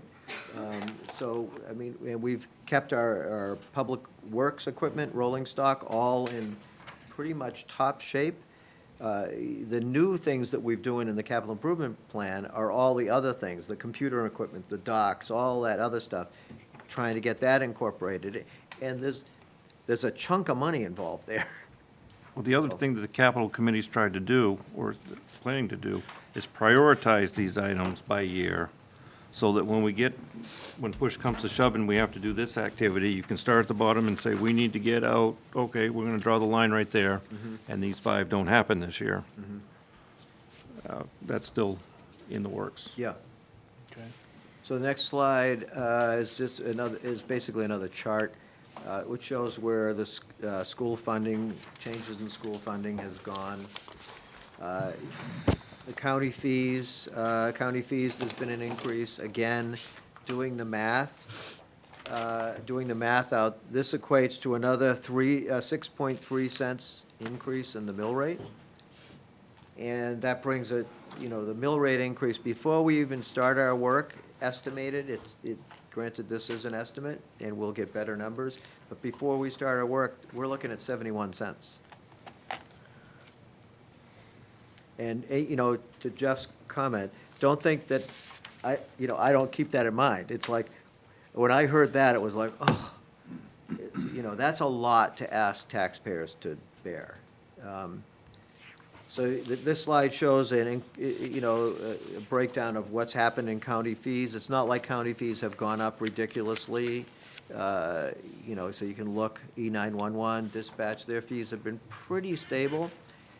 It's not, it hasn't been out of control. So some things that have changed just since we did the budget. The Opera House security system, when we were looking over that amount, we had just stuck a number in. We had not gotten a final estimate from the security system, the security company. And so the estimate is actually $10,000 lower than what the budget says. So there's an extra $10,000 there. Martha, are you gonna remind me about it when we get to the Opera House? Yeah. I'll remind you when you Yep. get to the Opera House. Thank you. And also some changes is assessing. There's, in the assessing department, there was, it's a small amount of money, but Kerry was planning on doing some training that was in Quebec. I don't remember. He was planning on going to a conference that he's decided that there's gonna be a closer conference the year after, so it's a lot closer for him to go to, so he's not gonna go to the one in Quebec this year. He's gonna postpone it and go the next year. So we can decrease that by $1,100 and $1,300. And for me, developing budgets, and this is 40 years of, the 40th budget of developing, I mean, I typically start with an end in mind. You know, I start knowing what is my target? You know, what am I trying to get to? And, you know, figure out where I need to get and have that target in mind. Also, one thing that we need to consider is, you know, I've worked in several different towns, and in many towns, they have a history of making bad financial choices. Rockport does not have that history. You know, we have a history of making good financial decisions. You know, it may seem difficult at the time, but Rockport does have a good history of making sound financial decisions. And then lastly is, as we move through the budget processes, you know, we have a batch of good, really good department heads that you don't have to have, you know, all of the answers that if we rely on the people that do this every day as kind of guidance, and if you're struggling with, you know, where you need to get to, you know, we can help, you know, say, okay, we can live with this cut, but we can't live with that. You know, there's a lot of horse trading, as it was called, as it's called. So we can help. I'd like to also thank the department heads and staff. They've been great through this whole process. It's been long, it's been hard. They've been very great. They've been great to work with. It's not been easy. But, you know, our work is done. We've developed our budget. We're handing it off to you. Our work is done. Now it's your turn. Rick, a question for you. The change in expenses associated with the approval of the school, how much did you say that translated to in terms of mill rate? The school was 61 cents, I think. 64 Okay. something. And that was reflected in this past year's increase or not? That's our expected Expected increase. increase coming up this this year. 61. Last year, it was 80, That was 80-something last year. something cents last year. I mean, the translation to that, to me, is for the coming year, 61 cents of incurred cost landed on the taxpayers of Rockport. That's per mill rate. Yep. In order for us to keep the mill rate flat, that 61 cents of mill rate at the current valuation that we have to not spend out of the current budget. You'd have to cut over $600,000 more out from the budget. Correct. And that's, I You'd be mean, cutting people to do that. so then, yeah, Services.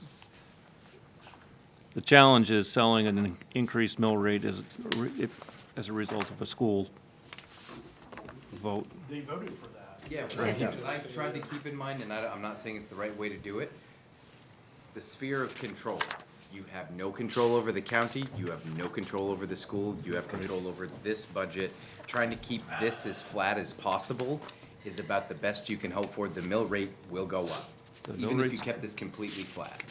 I know. So, you know, the challenge is, you're challenged to provide the same level of services and improvement work and everything else, but you've just had your hands tied because the perception will be, okay, town, you're spending the money, Yeah. Right.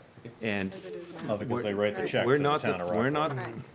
you know. And that was basically the intent, not to speak for Doug, but that was basically the intent of his insert in last year's tax bill, was to outline that. Okay, I'd originally thought the board might want to make some comments in general about the budget, but I kind of think we've done that as we've gone through, unless anybody else wants to jump in and say something. I know Kim has been waiting for a long time, so I'm going to suggest that we hear from Kim on the Conservation Commission budget, and then after that, I'll suggest we take a little 5 or 10 minute break so we can get up and Get some use water. the facilities and that sort of thing, but I'd like to have Kim do her piece before we do that. And that is going to be on page 223, the Conservation Commission budget.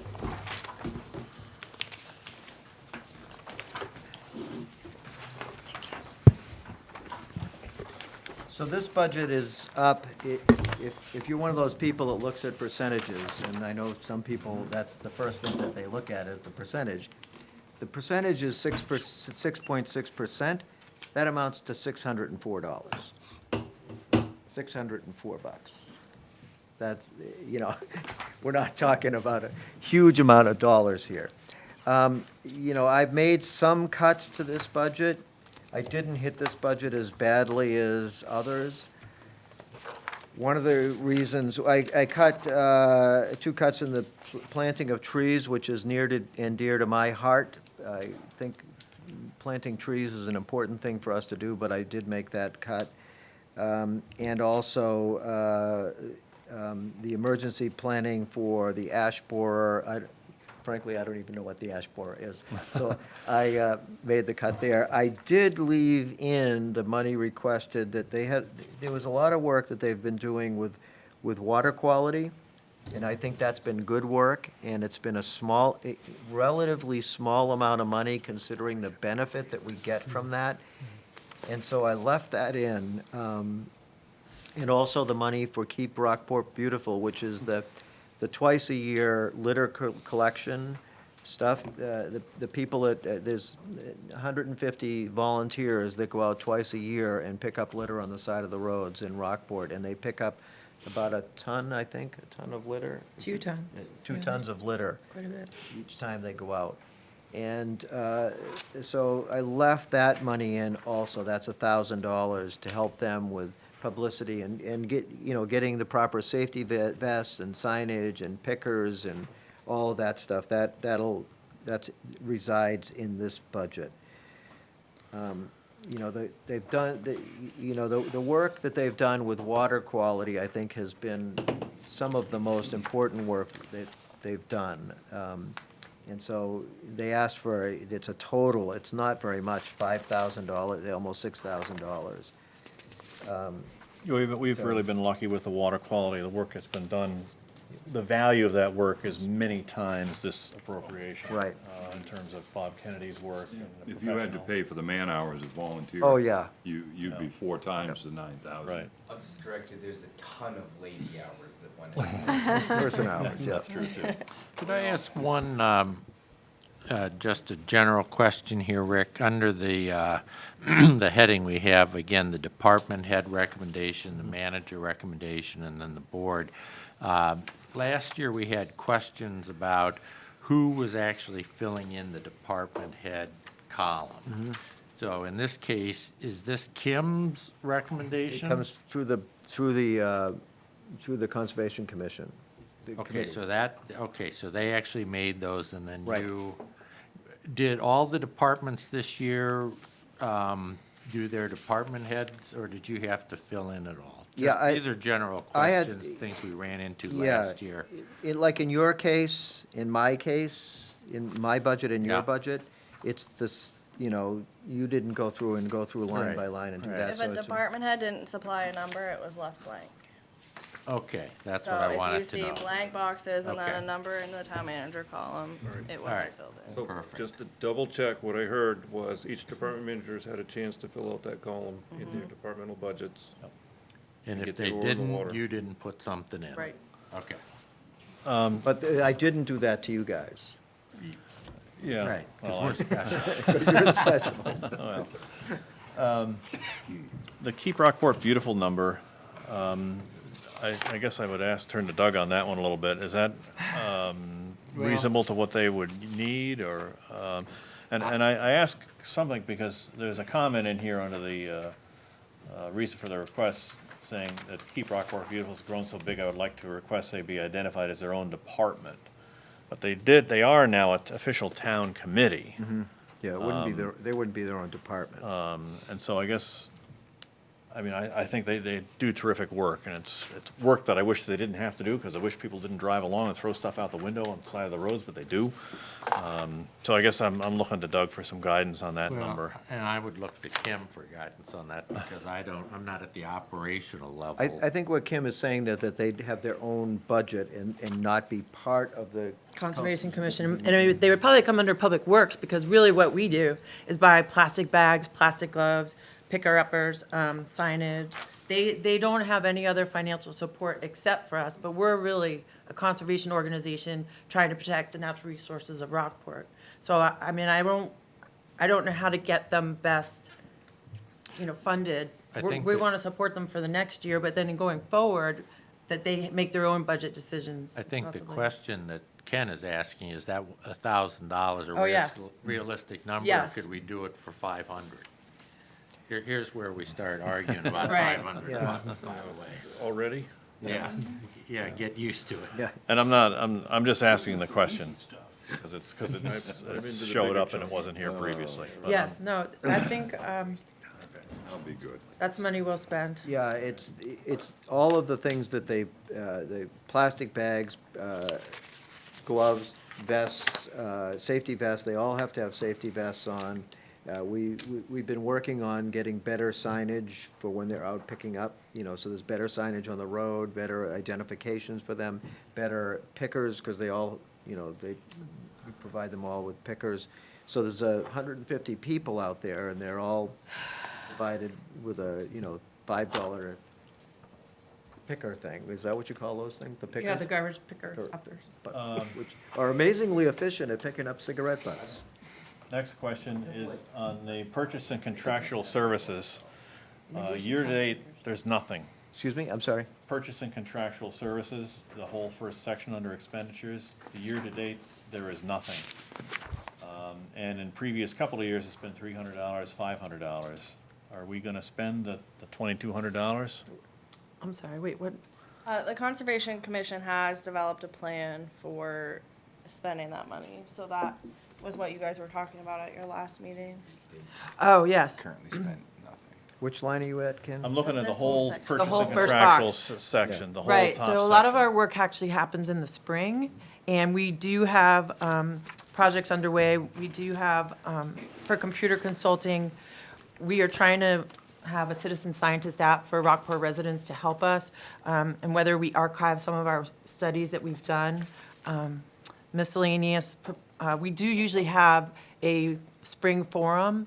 We're still sort of discussing how to do this with the high school and what would be the best topic. We start water testing again in the spring. Some of the expenses, to be honest, though, like printing, let's say, when we use the town printer, it goes under a specific code, like 0205. So it doesn't actually come back to us. Yeah, you've been paying for our printing. That's, That's my code. I know. And How'd so that work? it's nobody's fault. I just think some money, probably gets put into other areas. And so I need to figure this out to help Megan so that some of our money can probably go into other.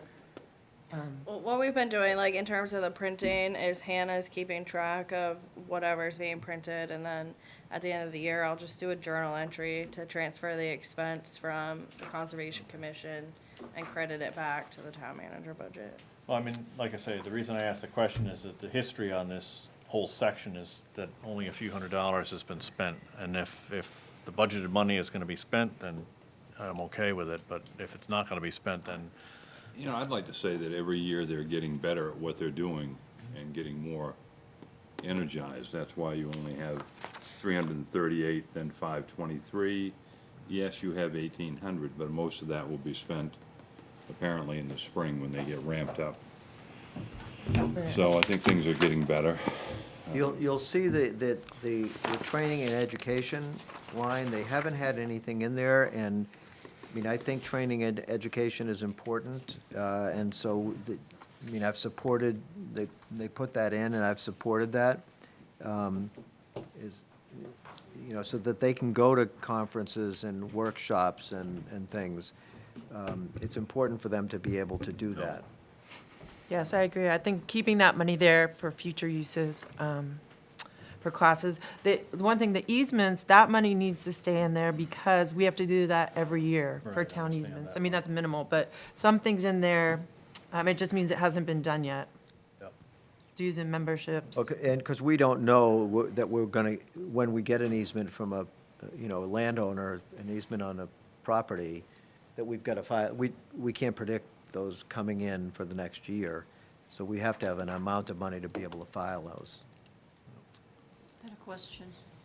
Back to Keep Rockport Beautiful. I assume you keep the the vests and Oh, yeah. everything. So so the 1,000 would be to replace those that are broken or that you have an increase in the number of people participating and so on.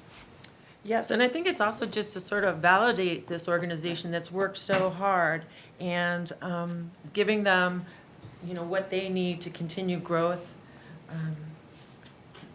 They probably better could tell you exactly what supplies they'll need in the future, but you're right, maybe we won't need as much. And right now, I believe we're buying basically the cheapest vest that we can buy.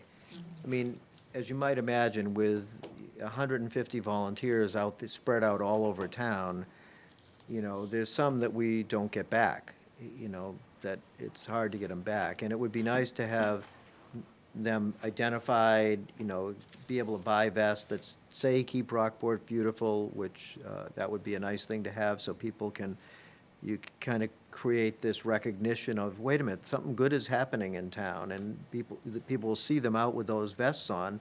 Oh, next year I want to get involved in that. Right now, the vests aren't labeled, I don't believe. No, they're pretty generic. I think they say Camden or Rockport. but- Corrections Department. Yeah, right. Yeah. Oh, Yeah. right. Yeah. That was Midco Solid Waste. Yeah. And really, as the program also grows, we're finding that we have to outfit more folks. So even though we've retained a lot of it, yeah, it never seems to, we never seem to quite get it all back to our consolidated place, and then there's more people next time.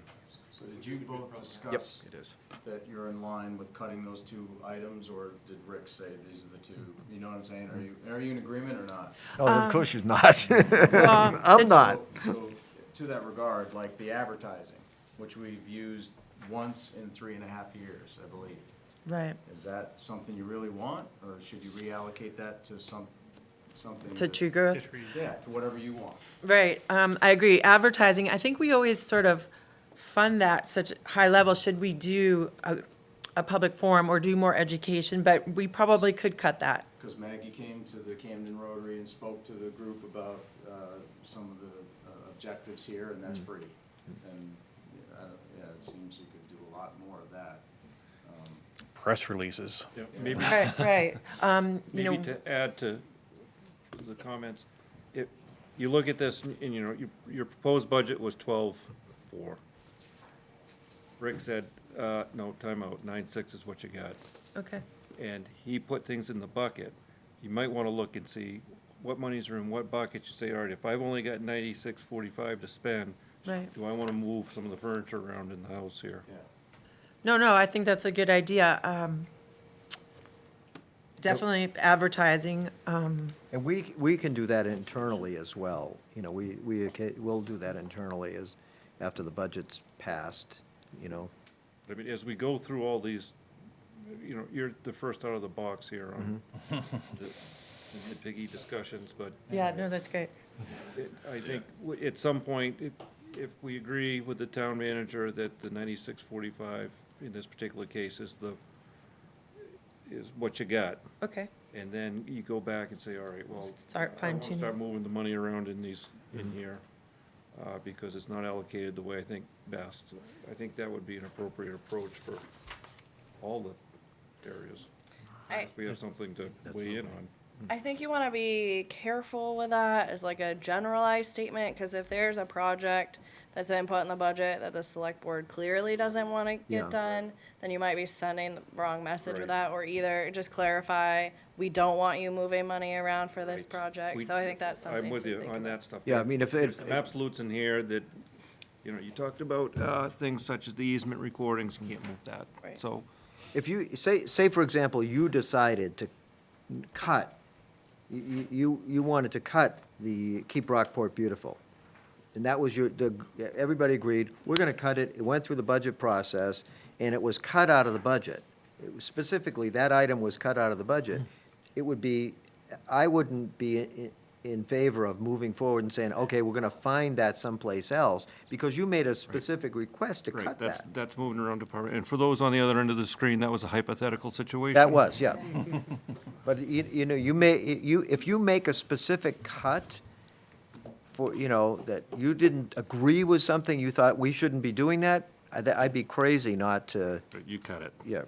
But at the same time, looking at precedents, if a citizen is successful in decreasing a budget line at the annual meeting, that does not necessarily reflect, someone says, I oppose to this $20,000 allocation in X budget, and they're successful in voting, getting everybody else in the room to vote. That does not mean, it doesn't carry the weight that your comments made. It just means that the budget for that operation has been reduced by 20,000.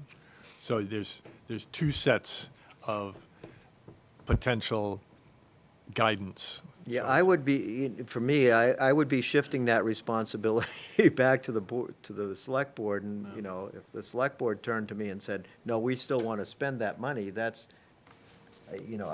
I would honor that request, but I wouldn't be, So, I'm just gonna ask because. Manager wouldn't do I that. looked at the little asterisk by the plant trees and down below it says matching funds. Mm-hmm. Are we getting 1,500 to match our 1,500, or is it 750? And we're putting 1,500 in and getting 750 back from someplace? When the Shade Tree Road Program started, we were given that $1,500 grant from the Tree Canopy Program. And since years past, so we matched it the first year. We haven't received the grant in years since. And then the select board's just been very generous to always give us the $1,500 for that program. That program is complicated because we work with so many other groups, so we could change that. No, it's fine, when I saw matching. Right, matching right. funds, I'm thinking, we're talking about committed, right. peanuts, if it's 750. We try to be mindful of the environmental impact on each one of these. So advertising and printing, we try not to make a ton of brochures because that's sort of against what we do. And we try to be the environmental conscious of the community. We're probably different than some of the other organizations.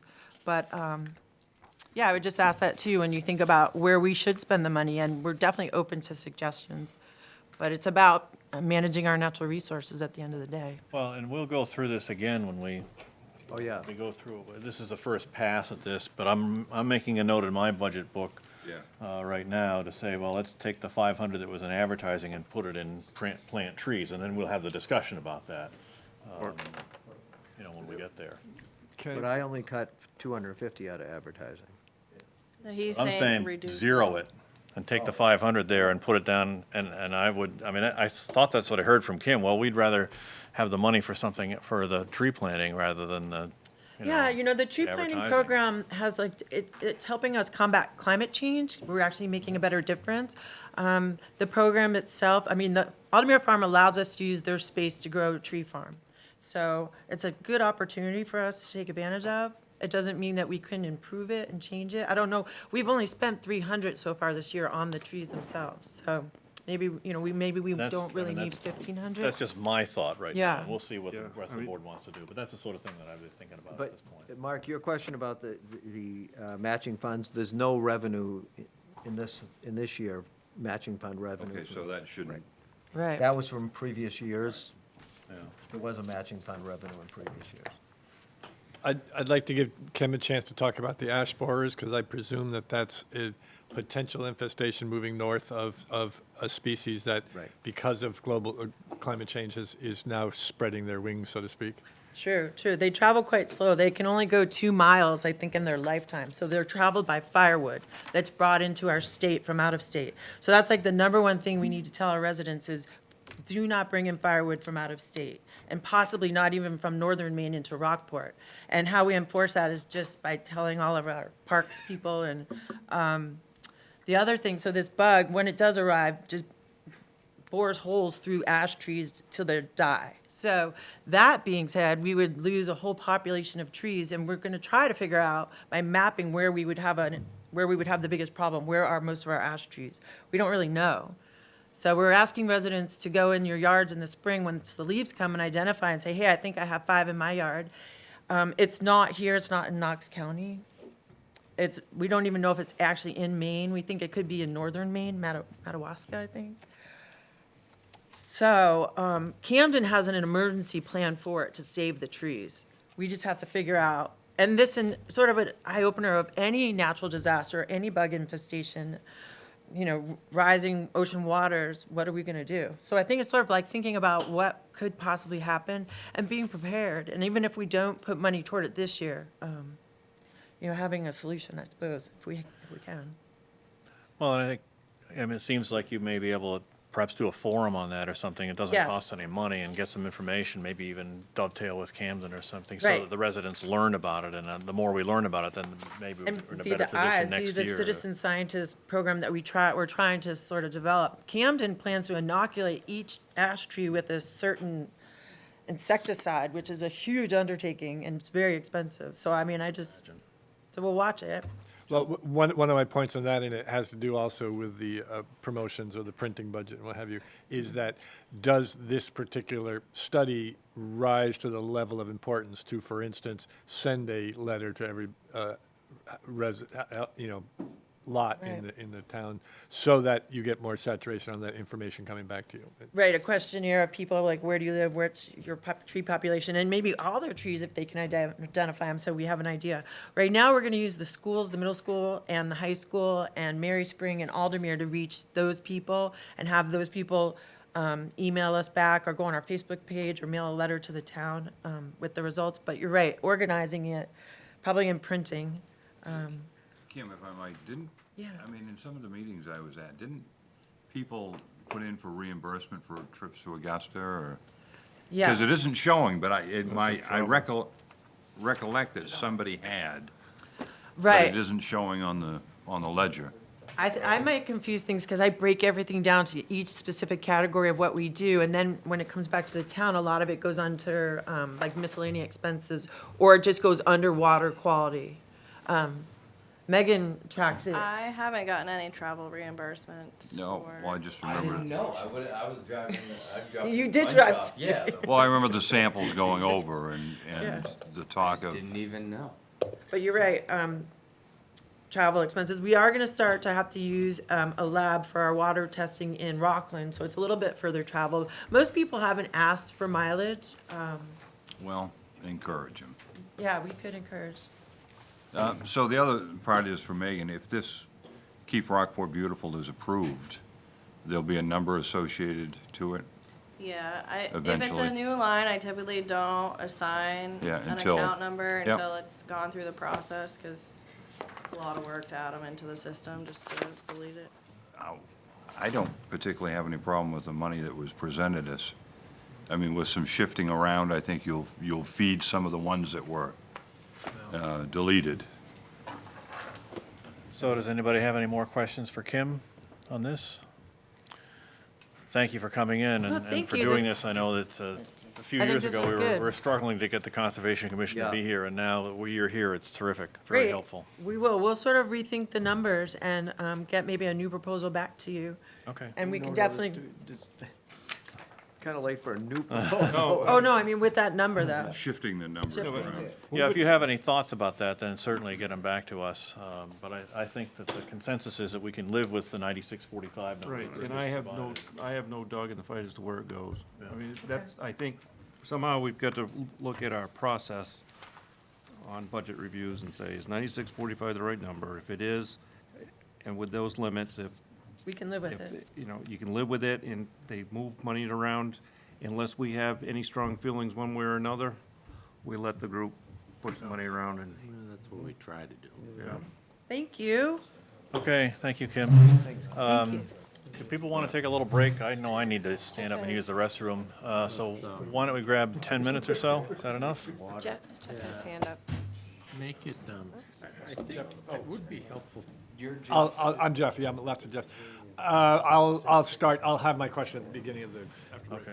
He's G off. I think it'd be helpful. I'd like to hear.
Okay, we're back on the air, folks.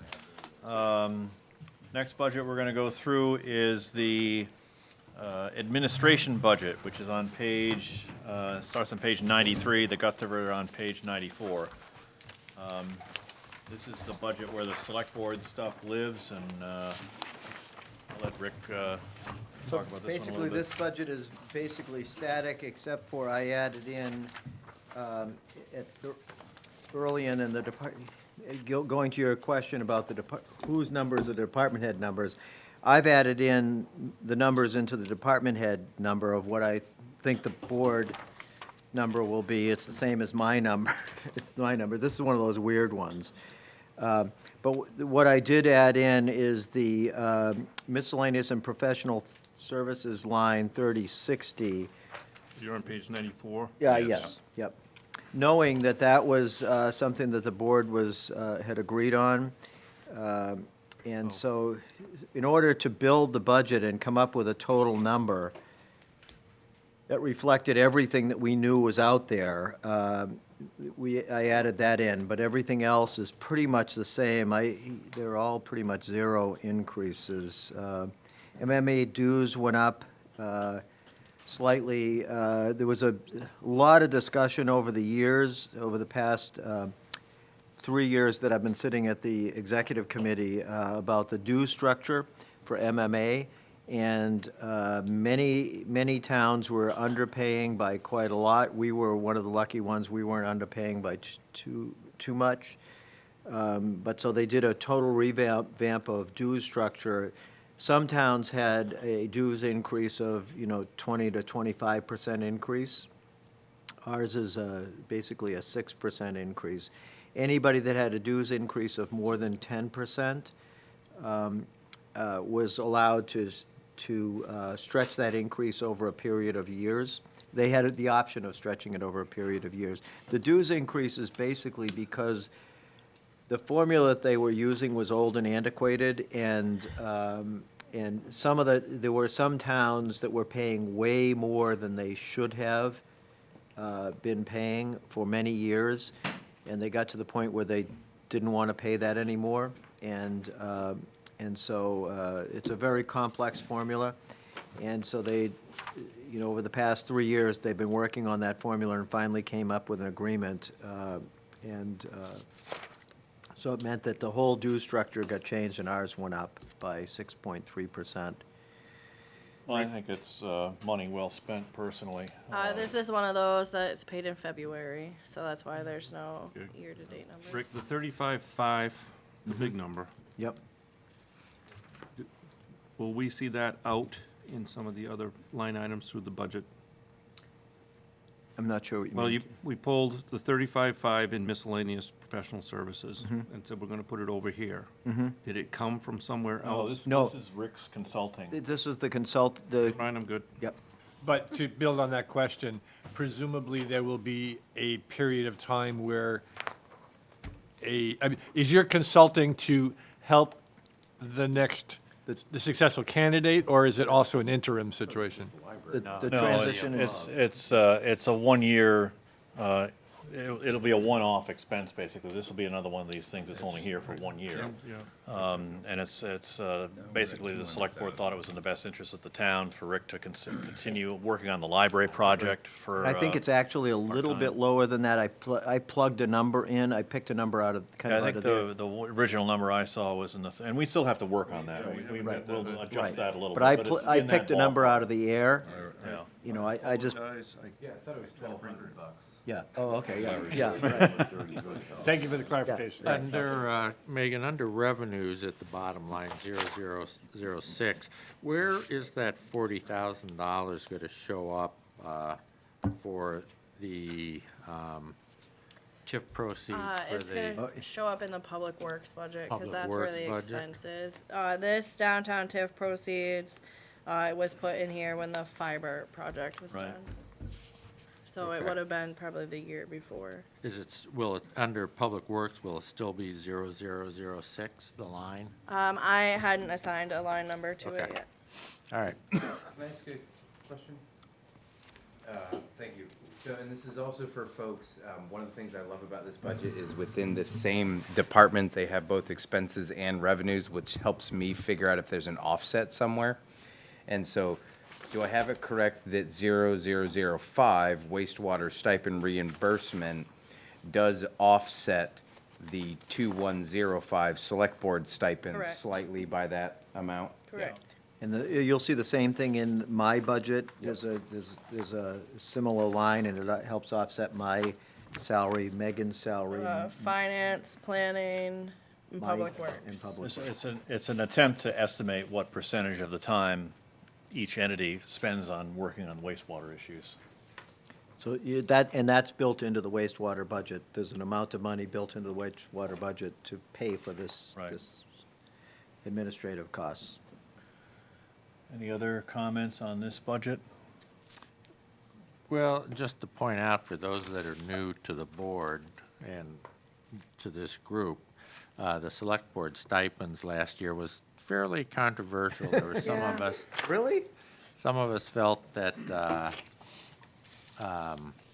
we'd be willing to give that up. Other people felt that although, it represents more of an honorarium, and for some people, it's real money too, so. You can't penalize the people yet to come. Yeah, so that we kind of went back and forth around that a lot, and Yeah, and I was one who argued for keeping it there. I don't ever want to increase it, at least not right now, because it is, I mean, if you figured out the hourly rate, it's some percentage of a penny that we get per hour that we work. And you're worth every bit of that. But I do think it's important, I think it's important for the townspeople to recognize that the select board does do a lot of things at some personal sacrifice. The dollar amount is not important necessarily, although I think a cut would be a bit of an insult to the people who serve. And as Doug said, for some people, it makes a difference. For some people to say, well, I'll do this, and that $1,000 I get, I think Tom mentioned it last year, he used it to pay his property taxes when he was on the board. Comes around Christmas time, it's good for Christmas presents if you got kids. As part of the budget deal. As part of the budget deal last year, when we were deadlocked 2-2 on it, I volunteered that I would return mine, which I did last week, less the taxes, unfortunately. So I will advocate for keeping it in there. I don't think anyone's gonna argue the select board fee, I would hope not. The 35,000, I did interpret that as helping transition a new town manager, so I guess I'm just not informed on that, and you don't need to do it right now. I'd like to get more information about what areas that covers, basically, because I heard library, I didn't hear, I don't know what else, I just would like to know. here, library. What was that? Here, library, because that's Most of Big it will be. 95%. Yeah, where Rick has been involved with the library project all along, we felt that he could continue to do that in a role and at the same time allow a new town manager to get his or her feet wet. So there's some percentage of it that's a transition piece too, I think. I'm not informed, I don't know if everyone else is. No, Okay, doubt. sounds It's like all I totally- just wanted to speak That's up. totally new. No. And- Is it project details- management? What is it specifically for the library? No, it's consulting services. Yeah.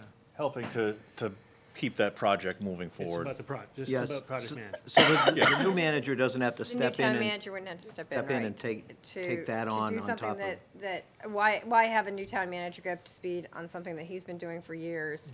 And when that And it's new gonna be town done in a manag- year. And it's gonna be done in a year, when that new town manager could be focusing on other things. That was, that's a large part of the Right. thinking. But, Perfectly said. okay, but the amount that you put in for town manager here, though, I don't wanna jump ahead. Yeah. or- We do is that budget next. is that- That's next. Oh, is that next? Yeah. Oh, I'm sorry, okay. On the stipend thing, sorry, I don't want to make a big deal about the stipend thing, and I watched all the live stream stuff, and I know it was very controversial.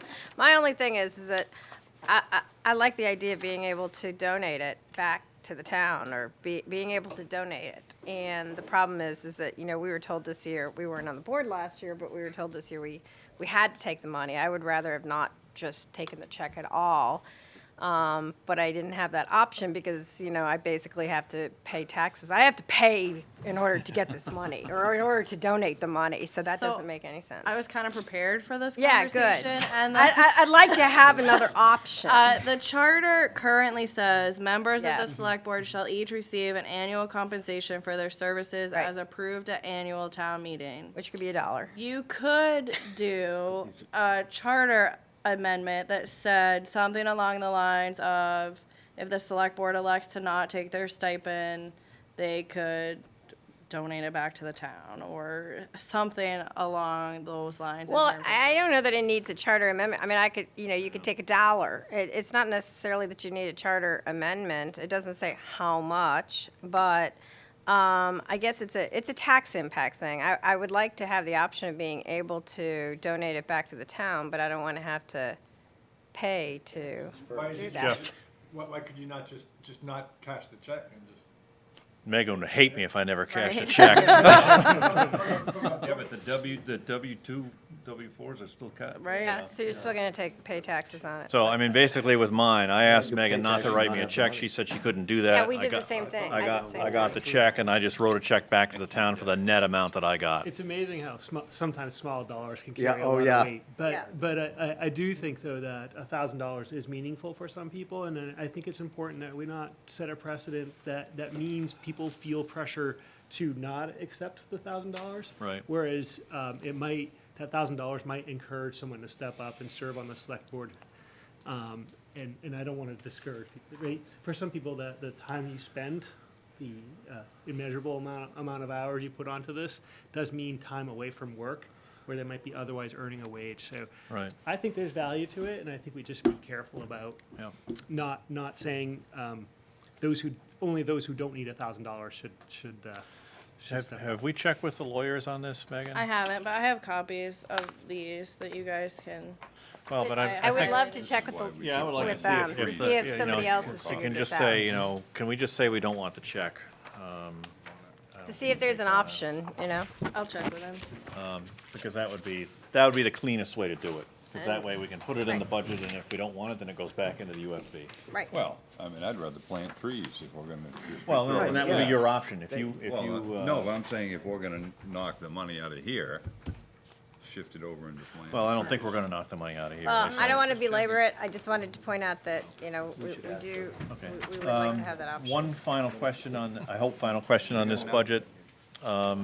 Rick, the 4,600 for the video technician, are we really gonna be down that much?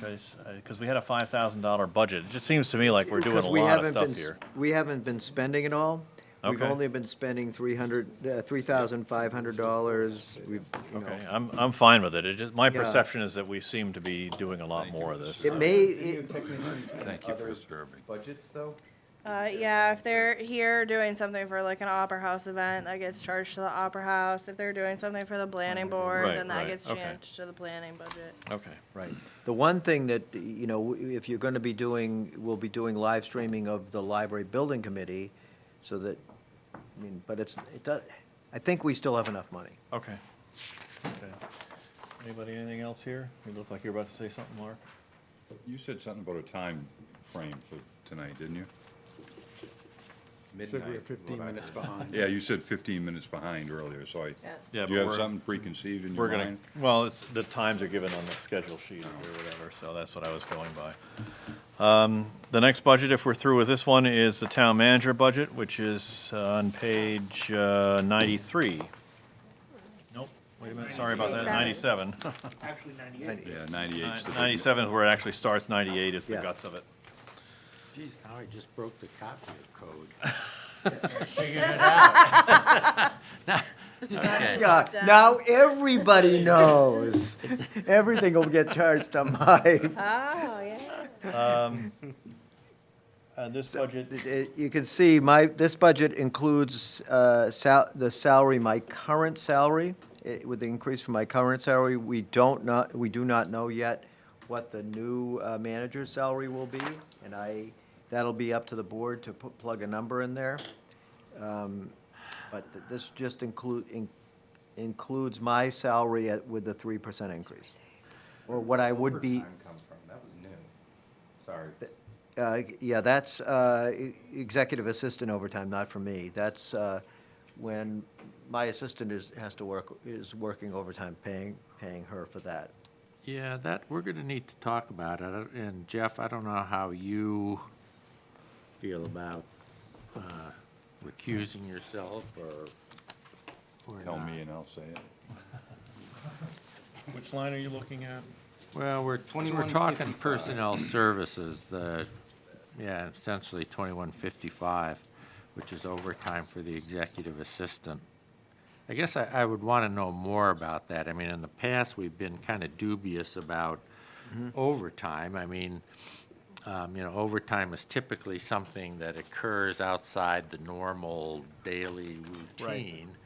So, I mean, what comes up so urgently to generate $2,700? This is, if my recollection is correct, by looking at the time slips every week. Yeah, Yeah. More often than not, you have somebody that's taking minutes at harbor meetings yeah, and yeah. other things, and they're getting paid. That's overtime. The overtime for the harbor meetings gets charged to the harbor budget, not to the town manager budget. But doesn't it have to do with getting our agendas out? Oh, yeah. And Yep. things like that? I mean, she puts in order to get, If she's putting To in the get- time. That's part of the job, though. but Right. not if she exceeds the number of Exceeds. hours, because she's not exempt. Right. Well, but the job description ought to be, Oh, that do we have one? Yeah. that, I mean, that's But- that's part of her job. If something unusual comes up and you have to stay over, then that's overtime. And I would, of course, defer to people in the business community, but, if doing agendas, answering the phone, doing, general assistance or whatever, that's part of the job. I guess I'm looking at the previous years and not seeing any. And, Well, you, yeah, you, That's why I asked the yeah. The question is, why Right. did it begin? Yeah. Well, the previous, the person in that seat previously always took comp time instead. And that's at the employee's choice. The employee has the option of whether they want to take pay or comp time. The previous employee, whenever she worked any time over her normal 40 hours, she took comp time, which meant that, I mean, I don't remember how many hours of comp time got accumulated during the year, but it was. Well, the max they can accrue is 40 hours, so that's not, So that they can entirely have on the true. books at the time. that's all they can accrue in a year. But that also saves the town money because comp time is at regular pay, But it is at the employee's discretion. discretion. I guess the question is, do we anticipate that there will be a lot more overtime in the upcoming fiscal year compared to this fiscal year? Based on what she's been doing, the workload that she currently has, and it's not getting any lighter for her. It's not getting any easier for her. Well, not to bring up any, I mean, we pay a 50/50 wage with either Hannah or Molly to help out in that office. Is that something that can, I mean, I personally, I you- don't see a 50/50 split, but, Yeah, when you get to that decision-making time, that's the decision you guys can make. well, I guess that's what I'm saying, is how Right. much does that person now actually help? Not a ton, it's, The 50/50 split person we're talking Right, about Right, right, is mostly doing stuff in finance, Finance, is that right. what we're saying? yes. She's mostly doing stuff in finance. And so the 50, you're not getting the benefit of the 50 over here, and obviously at some point, there was a recognition that you needed 50% of that time over here, and it's Right. not happening over here, so perhaps it's happening through overtime of the executive and assistant. it's being Yeah. billed out at 50/50 though. Yeah, it is, it does show up as 50/50. And Again, though, doesn't this sort of come down to management 101? Shouldn't some of these job responsibilities be reallocated to, other people that are around the town office so that we don't run overtime? I can. The thing is that having that job shared by a number of people, I'd have to pull out some parts of, some of those duties and assign those. I could pull those out and assign those to the person in the, excuse me, in the finance office, excuse me, to do, but I'd have to pull out specific duties. Well, again, I would defer to If- people that are in business. I didn't have a lot of experience dealing with overtime and job descriptions and stuff. It just strikes me as unusual, but if everybody else is happy with that, then I'm not am getting the too. feeling everybody's happy with it, but Well- you'll have to make that, that's a decision you can make, and once you make that decision, I'll make it, I'll make it work. I can make a comment, not particular to this particular issue, but in general, any time past 8 hours is a time and a half. That's state law. Oh, the federal law, you can't, we. The question is managing the time so that we don't go over the 40 hours, and I don't know whether that's possible. I don't know where we are with that, and like I say, it's hard because we don't see it in previous years, and even if the prior person took comp time, that's maxed out at 40 hours. and, But I think that this person has increased job responsibilities. This is my first year, but I have the sense that this person has increased job responsibilities over predecessors. I mean, in charge of safety stuff, in charge of, a number of different things. There are things like we're trying to improve the town website, and frankly, there hasn't been time to do it. And Facebook. And so I can attest to the fact, me personally working with this individual, that there's not enough time Right. in her day to get these things done, that we as a board have said we wanted done. So to That's a cut back on management that problem. concerns me. It's a management issue. So Well, the question maybe, is- maybe not. It's also maybe just a lack of real personnel issue, numbers of personnel. And so, it's obviously cheaper to do $2,700 of overtime than it is for another additional person or a half a Well, I person. mean, what would end up happening would be shifting some of those responsibilities to someone else in the office that would be at straight time. And assuming we have somebody to shift them to. Because if we're already doing a 50-50 with the finance department Right. and and most of the time is already being spent Right. with the finance department, doesn't that suggest that there's already a problem there? Well, I don't, In terms to of- Mark's I point, mean we're in not terms getting, of lack are of we getting full resources. 50% value out of Yeah, the 50-50 that's my point. split? My, 50-50 split doesn't show up here. No, Well, it's in the, It's In the 50 town town office office. budget. Right. in the town office budget, right. So, you had mentioned what a for-profit businesses do, and a couple comments on that, and it really comes down to the philosophy of the organization. Some organizations have a hard stop at 40 for hourly wage earners. Other times, there's a conversation between the employee and the manager about hours that need to happen over 40 to get the work done. And then, as you said, there's also management oversight about allocation of responsibilities, duties, to make sure that it's spread out amongst employees. But overtime usually happens when you have work that exceeds the amount of available hours to get it done. And so I don't have insight into what's driving the overtime, but I think what the question is, what's our philosophy with overtime? Do we approve of it as needed, or do we want to have a hard stop on hourly earners over 40? I suspect that we probably wouldn't want to put that hard stop, but I don't know. Well, it strikes me as unusual that we're budgeting for overtime. I can understand in the police department and things like that, where occasionally you need to cover a shift or something, but Typically, you budget for you'd be budgeting for all your anticipated expenses, and if you anticipate that over a period of a year, you're gonna have X number of time of overtime, like in Linda's department, there's times during elections that they have overtime. I don't think it's worth belaboring this. I think it's a discussion, you can take it out, leave it in, and I'll have to make it work however whatever your decision is. Jeff? do you have a I comment? agree with Doug in that it's a management issue, but the management has said this is how we solve the problem. And included in that whole calculus would be, what does it cost to hire another person and what have you.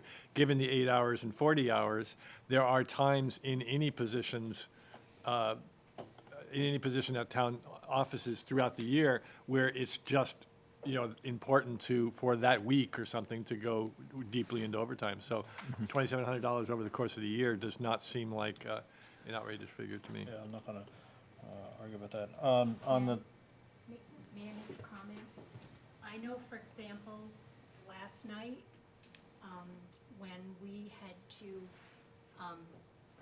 go out to the press and to the employees to say that we were going to be opening later, I know that individual spent at least an hour of her time getting that information out. And this morning, when we all had the morning off, not doing anything and could stay home until 12 o'clock because we were closed, that individual again was sending emails out to the rest of the employees to say, we're not coming in at 10, we can come in at 12, we're closed until then. That is her time, that's overtime. So there are instances where it is justified, in my opinion. Right, oh, yeah. Okay. I think it's the nature. One other thing, as a process, we usually, both of these boards will usually talk about the position rather than the person. It's still valid, but I just wanted to guard against that personality versus profession. and I think that it comes down to, if the work needs to get done, and this is a small amount for overtime, I understand the philosophical issue there, but if it's that or hire another person to do that work, the cost of hiring another person is significantly higher. Oh, yeah. Helen? Yeah, I was gonna do that myself, actually. Now, we're gonna be hiring a new town manager, and typically, that means the select board is gonna be doing some negotiation with the new town manager about the salary. The last time this came up, we had a budget, and we did not have an incumbent town manager at that time. We put a number in there, which we used to fill the number in the budget and then manage it. I'm gonna suggest for this budget that number ought to be $85,000. I would say no. I would say make it higher to 90. Well, we can negotiate up, and the reason I would say put in 85, whatever you put in there, that's a floor. Any candidate coming in the negotiation, that's setting your negotiation position. I don't have a problem with, if we get the right candidate, paying that for it. But people that are gonna be applying are gonna be looking at budgets. That's right, they are. And they're gonna say 85. Jesus, now I've gotta go But- nickel and dime myself to get a proper No. wage. But the ad says paid based on experience. And that's right, and the And MMA, managers will understand what this Right, process is gonna be. and the MMA salary survey that we got does not indicate that 85,000 is unreasonable That, at all. is that the one that is in Yes. the book? Yes, yes. That's outdated. Well, you say that, but then when we tested it against certain towns we knew, it wasn't outdated. So I'm not sure where you're getting the evidence from about the outdated. I would just say it may not be best negotiating to advertise your potential top end. Right, absolutely right. Exactly our point, yeah. And I think the last time we put a number in there, and we ended up negotiating a salary that I believe was $5,000 higher than what we put in. And it could happen this time, too. I mean, we need to know that there's a recognition that we don't know what that number's gonna Right, be. and It's an everybody has to unknowable understand number, that but we're gonna we put a sh- number in here for this budget, but we don't know what that number is We gonna shouldn't be. be negotiating against ourselves by No. putting in a higher number. No.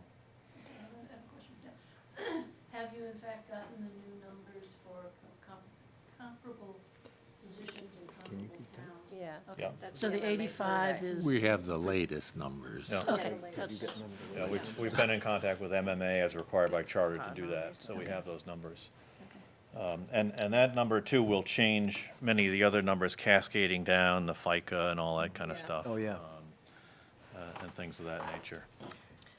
I would just recommend that maybe if you're gonna go on the low end, that somewhere we put money somewhere to make up the difference. Yep. Or otherwise, you're gonna have to make, Line item that was whacked earlier, an hour and a half ago with the town manager's contingency. Contingency Right. number down there. Because that's where you would put something like Right. that in, and move the money later. So if it's just something to think about. advertising top line.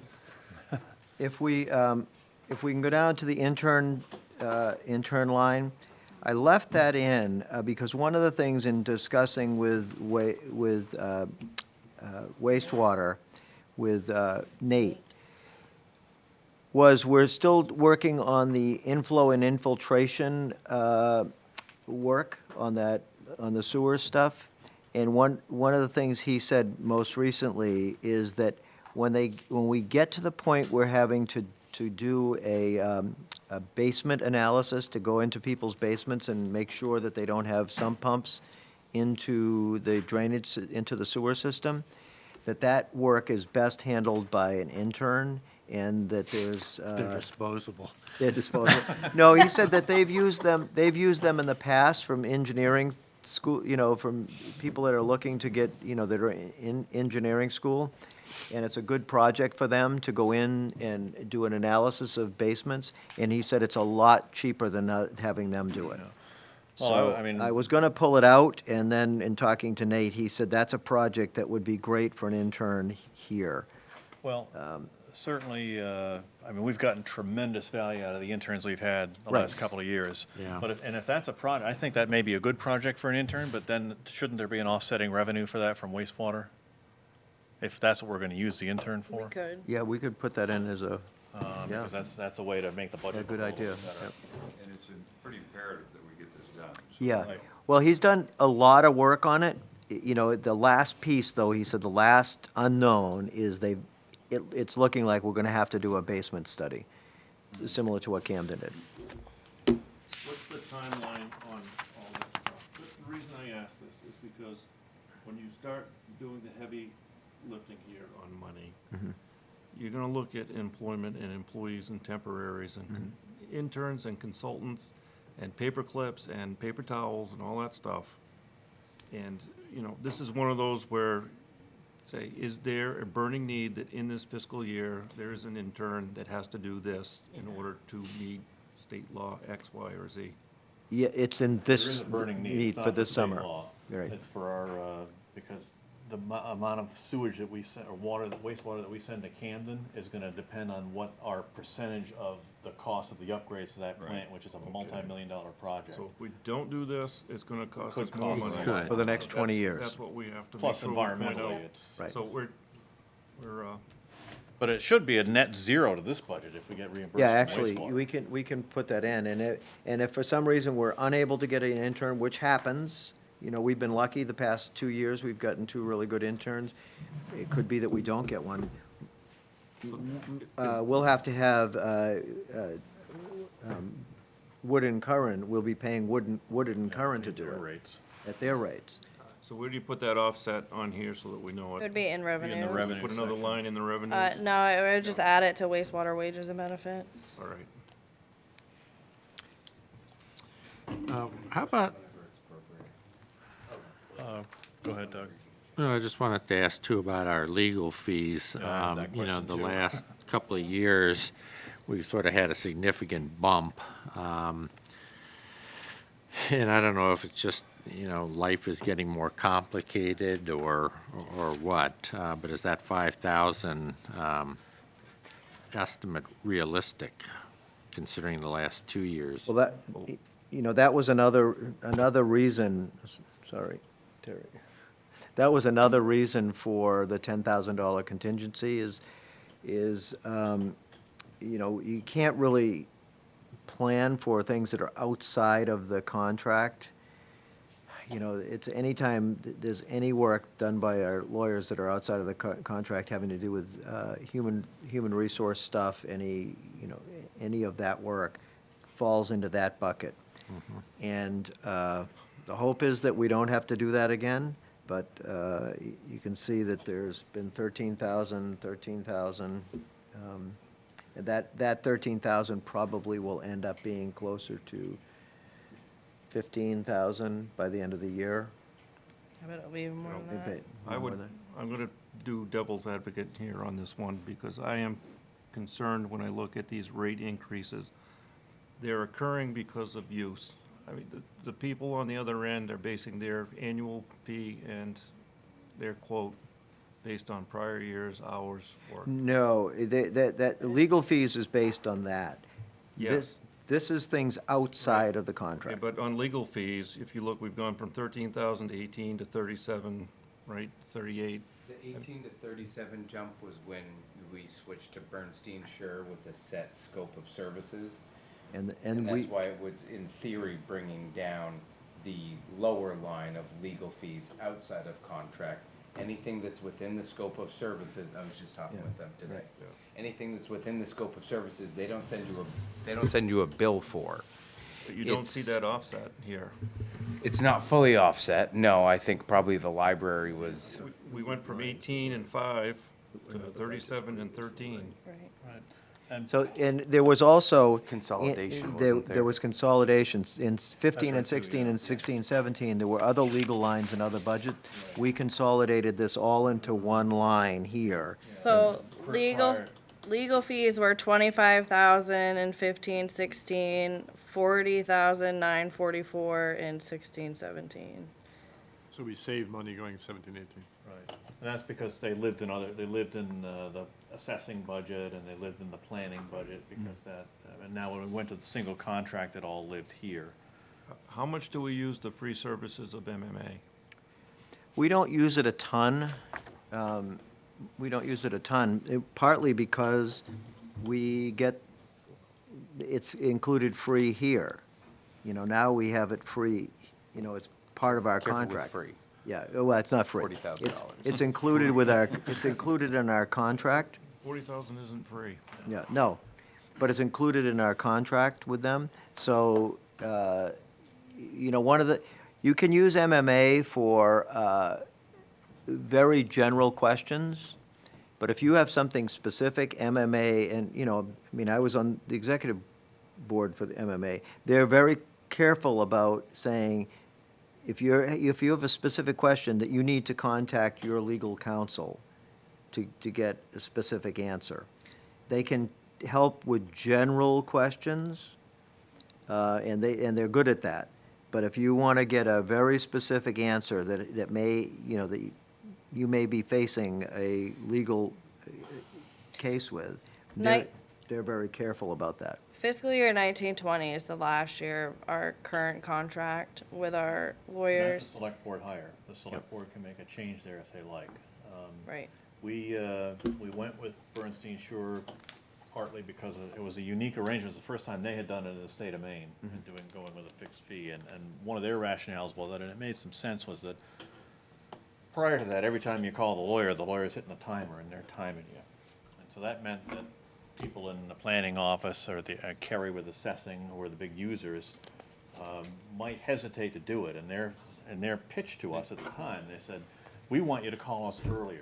And that way, you know, we'll be able to head these things off at the pass, and instead of having you say, well, I'll wait till I really need it or whatever, and then you're in a big hole at that point. And so that was the Yeah. reasoning I'm behind just- doing it. My pushback on it is at $40,000, that's at $400 an hour, that's 100 hours of legal services through the course of a year.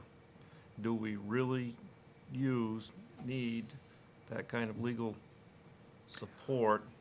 That's a lot of, It's actually more hours than that. I think it's at $250 an hour, I think, isn't it? Their base rate is $250 an hour.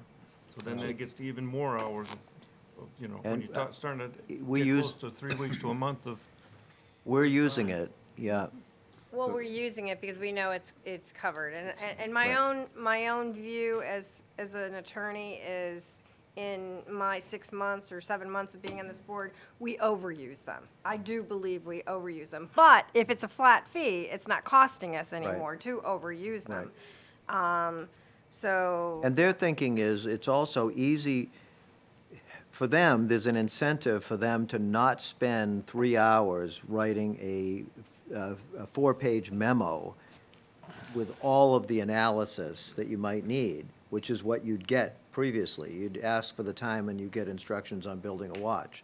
And you're paying for that. Their incentive is to give you the answer that you need, and if you want more, they'll give you more, but sometimes it's yes or no. Are we okay or are we not? Yeah. Yes or no, and the incentive is for them to give us as brief an answer as we can. but they're gonna look at the hours next year.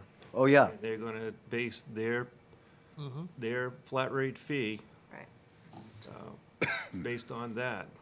And that's why we have to be, I think we as a board could certainly educate ourselves better on exactly which fees are outside of the contract. You know, we sort of have at the drop of a hat, well, let's check in with Yes. the Well, attorney, it's- but we don't really understand. Personnel issues are outside, HR Bond issues. counsel. To that point, I'd like Bond to see the counsel. contract. I've never seen the Yeah. contract, so if somebody could please send us the contract, that up. I'd like to see that and see exactly what is included. And I think they include one TIF One bond. or one bond Yeah. per year or something, so. Well, we don't speaking need of- to do the education speaking- right now. Oh, I was gonna say, Yeah, speaking right. of educating ourselves, Ken, how long did it take you to choose them the last time? How many months? How many months did it take us to choose them? I think we sent an RFP I think and, it took 2 or 3 months, probably. and we got the RFP back, we went through it all, and then we had a meeting, so a couple months. I'm just asking because this board will have to, After, next year. yeah, when you're gonna stay on, right? No. So, heard so that that's too. just something for us to keep in mind. That's another thing on the list of the new manager to do, which if he's not, Well, Ken will help, he'll be here. Whenever, I have a I question. guess, I think the whenever- bottom line question comes back to, is the 5,000 enough for the outside of contract I legal think it- expenses? And I think it might be, given what we've spent the outside stuff on the last couple of years, and I'm hopeful that will be. I wouldn't increase it. No, I wouldn't increase it either. I think you have that number in there, and if we go over, we have to figure out where that comes from. I think increasing those, increasing that legal line is, it's kind of a shooting fish in a barrel, it's, who knows? My watch out is that next year's legal fee of 40,000 is gonna be based on, what that number is next year is gonna be based on usage this year. But it'll also be based on their experience with other towns, which they did not have before. So gonna look at- it won't be solely looking up Rockport's numbers and basing on They're Rockport. gonna be looking at how many hours did they spend on Rockport time at their rate, and they're gonna do the math and say that's what our number's gonna be. Do they give us any kind of report or accounting of how much time we've spent? No, they do not. On the bottom of the invoices, they send 1 or 3 lines that says what they worked on in the month. It doesn't But say it how many doesn't, hours? right. Did it show hours? Can we So ask you know, Part of that, I it's talked part with of Phil the, Saucier today, they catalog that internally. must. They do it Internally. internally, yeah. Internally. Because they're doing it internally so that they know. I mean, for the Right. past year and a half, I think this year we've done better. But the first year, we far exceeded what our contract was and the number of hours that they were. What's our policy in terms of allowing department heads to contact them? Is it all? No, the department heads can't just call. It's all has to come through me. and I think that's why it got rolled back into one, because there were department heads, I don't wanna point any of them out, but You could point to me, I would get in trouble for calling up Phil. Rick would say, I don't think you're a supposed to do better that. accountability of the times that they get called, I guess. It might be good for us to know what the number of hours they're racking up. I got it down here. We'll get that information. Okay, anything else on the town manager? I do. budget At this point, go ahead, Owen. So I believe accrued benefits is something that I talk about every year. It's the, when Rick retires, when different folks retire. So not to belabor any of it, but Megan, this number gets us Closer. good with Rick leaving because we know you're leaving. So you That have can us at a look good place. at page, It's about $200,000 hold on, I gotta find it. if everybody Page left on the same day. 66. Yeah, if everyone left on the Page same what? day, could we pay all the 66? things that we owe them No, up to date? no. Which is fine, because we don't Right, you would- need to have all of it there. You're not gonna lose everyone, What but- page did you say? Look on 60? page 66, 66. Owen, that's where the analysis is. Our total unfunded liability right now is $194,000, almost $195,000. Have we cleared up all of our, No. time that's, no? We're working on that, though. Fill in the blanks there. Some people have a lot of accrued vacation time in excess of what the policy allowed. We're trying to get that off the books. So to go back a little bit further, when I started, we found a problem with the way accrued time was being accounted for. So I went back and reconciled all of that vacation and sick time and found that some employees were actually owed more vacation and sick time than what they were told that they had. So they were supposed to use that time or come up with some other agreement, and that has not been completed yet. And there were some employees that, although, there were some employees that had a lot more time than they could ever possibly use. And so the agreement was made that we would try over a period of time to pay them, because it wasn't their fault that all of a sudden they found that they had hundreds of hours of vacation time that they didn't know they had. And they couldn't use it all. I'll ask Yeah, one of your right. questions another time. Yep. So I have another question if I could. Yep. Deferred compensation, I mean, I kind of can infer what that means. I looked it up. I'm not gonna like question. It's retirement plan contributions, so VALIC or ICMA. So the So confusion that I had should was. go away then, shouldn't it, for next year? No, Not the other person will have- necessarily. The new person will have it. Because whoever you hire could either elect to participate in VALIC or ICMA, or they could participate in the state retirement. Part of that for. Okay, so that may answer my follow-on question, which is in the notes for deferred compensation, it says increased because of wages. And yet as I flipped But That's it would go probably down, wrong. it would go down if you reduce the Well, the wages. question that I had is, if you flip over to the Public Safety Police Department budget, which you all don't have to, the deferred compensation amount is 6,560, yet wages are 339,000, and over in the town manager's budget, it's a very similar deferred compensation amount with less than half the total wage. So So, individuals are taking it, or they're saying, I'm gonna go someplace, Right, do something or they're else. going with state retirement, which is a different line. And probably a lot of your police officers are using the state And retirement. some have Okay. elected nothing. So, I mean, whatever those people are choosing is what we're Okay. budgeting. Yeah, because I saw other ones to where there were deferred compensation lines and there's zero in it. Right. Okay. Jeff? Moving on to even more exciting stuff. Line 3805, advertising at $800. Does that include advertising for the town manager position? No, that would be in this year's budget, Yeah, that's, That would be the remainder of, the 400, yeah. The remainder of the $800. those costs will be incurred in this This year's fiscal year. budget. right, all right, true, before June. Okay. Mess for this year's budget. Ooh, I have one last question. It's nice to have Owen back. Yeah, you missed me, didn't you? There's always one last, I've actually one last, avoided one two or last. three other questions. Owen's Go back. ahead, Owen. 5717, employee safety and performance. When I see performance, it makes me think they're performance awards. Is this specifically for employee safety, or is some of that potentially for performance awards?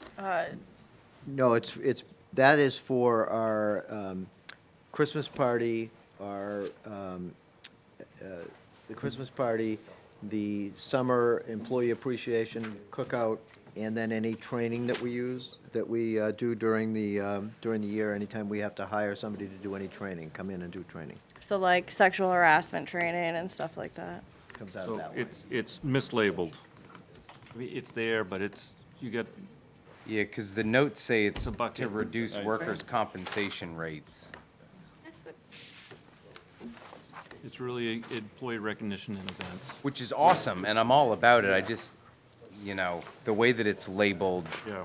That's could be the way it's confusing. always been labeled, yeah. Is that a default in your software, Megan? No. No, Okay, so you can change that I to can, yeah. employee recognition events or something? and training, and Because you have the training and education. Just do law. But this events. is when we hire somebody to come in and do any kind of safety training, if we have to pay, we don't often have to pay because we get free ones from MMA and other places. But if we have to hire somebody to come in, this is where it would come out of. Can we put Why the wouldn't party that- stuff up in the food, Yeah. 50/05 or whatever, for like the We Christmas could. party and That- stuff like that? I think that would solve the That issue. Consultant fees and fees for trainers and that kind of thing ought to be in a different bucket. It's Training not and supplies, it's education, in training and education or 3920. consultant fees or Yeah. something.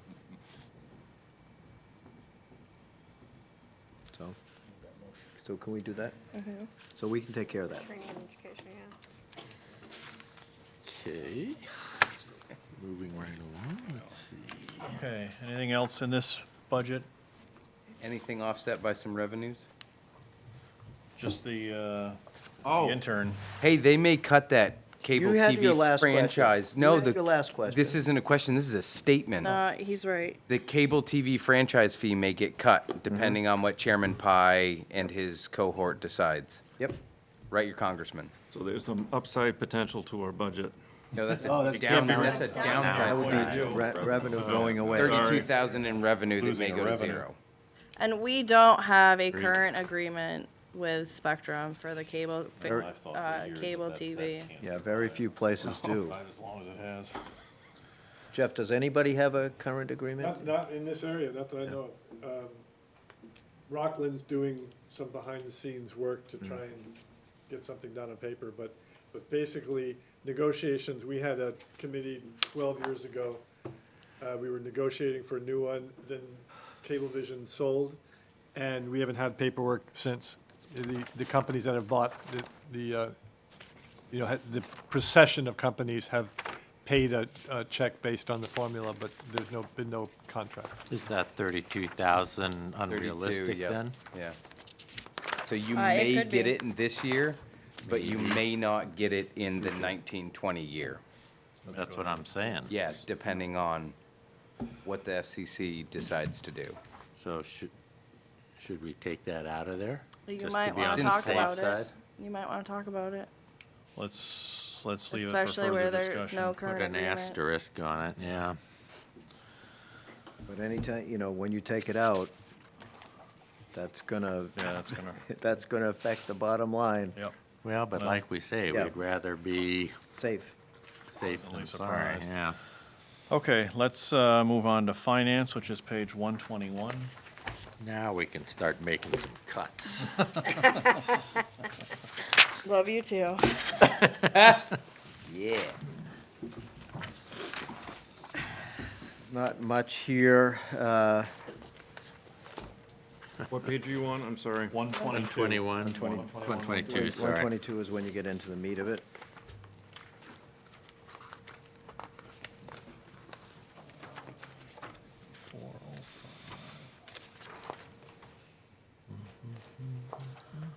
Oh, I know, I knew I circled that for a reason. 5405 is computer and office supplies. And you wrote in the reason for request, projecting the cost of binders to increase. Can we try to recycle some of these binders? know I brought- do recycle I them. brought you in a bunch of them. I don't necessarily recycle them for the budget, but I recycle them for my wall of binders that Okay. house like our journal entries, bills paid, stuff like that. Quick question, remind me who we share the administrative assistant with, which department is that? The town office. The does. town office. Okay, that's what I thought. So are we on 125? 122. Yeah, it's all part of But Yeah. supporting stuff, isn't it? Good as any crime novel. So, Rick made the cut to the administrative assistant versus the request, and that's an LD1 cut. Were you on 2205? Yeah. 2205, yeah. So I'd like to talk about that real quick. With the library project and the potential sewer project, both of those projects are gonna consume a lot of my time in terms of additional record keeping and reporting and tracking with the bond issues. I would like to move some of my day-to-day tasks to Molly, so that I have the time to work on those additional projects that we have. I don't feel comfortable moving those items to her unless she's compensated for it. A very similar position was just filled in Rockland for much more than she's being paid an hour. And I think that it would be the appropriate thing to do. But you presented that to Rick in the original cut, and Rick made the did. changes there. So from a process standpoint, I mean, my concern is there are other department managers that may have those same feelings that may not be able to weigh in by not being Oh, present. they'll be present when we. When we do their budget. Yeah, okay, that's December 30th. And Rick had stated earlier that That could be five. that could be he's holding five. everything flat at 3%.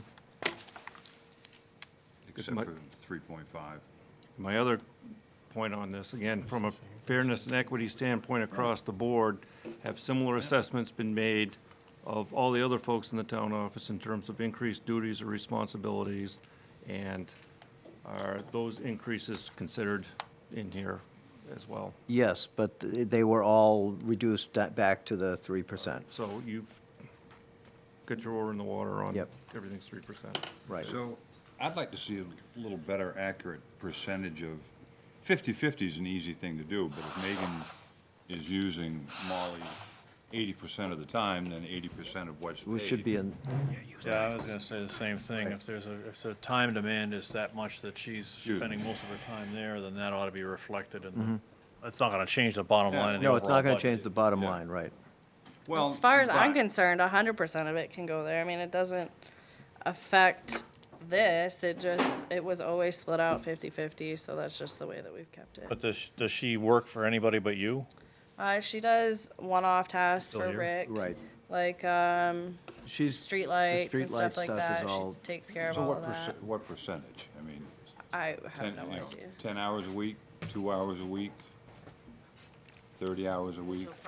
Right, individual projects. I mean, if you're seriously considering limiting overtime, then, I mean, it's gonna, in my budget, for my executive assistant, then I'm gonna have to shift some of those duties to somebody else, because there's 50 hours worth of, or 45 hours worth of work, and the person only can work 40 to get them done. Yeah, but you're on salary, so there's no overtime for you, so we'll just shift the responsibilities. You can do that to the new Oh, wait, person I'm not all your you boss. want. I got nothing. I have no standing here. I mean, but what that does is it puts all the off-hour activity on Rick.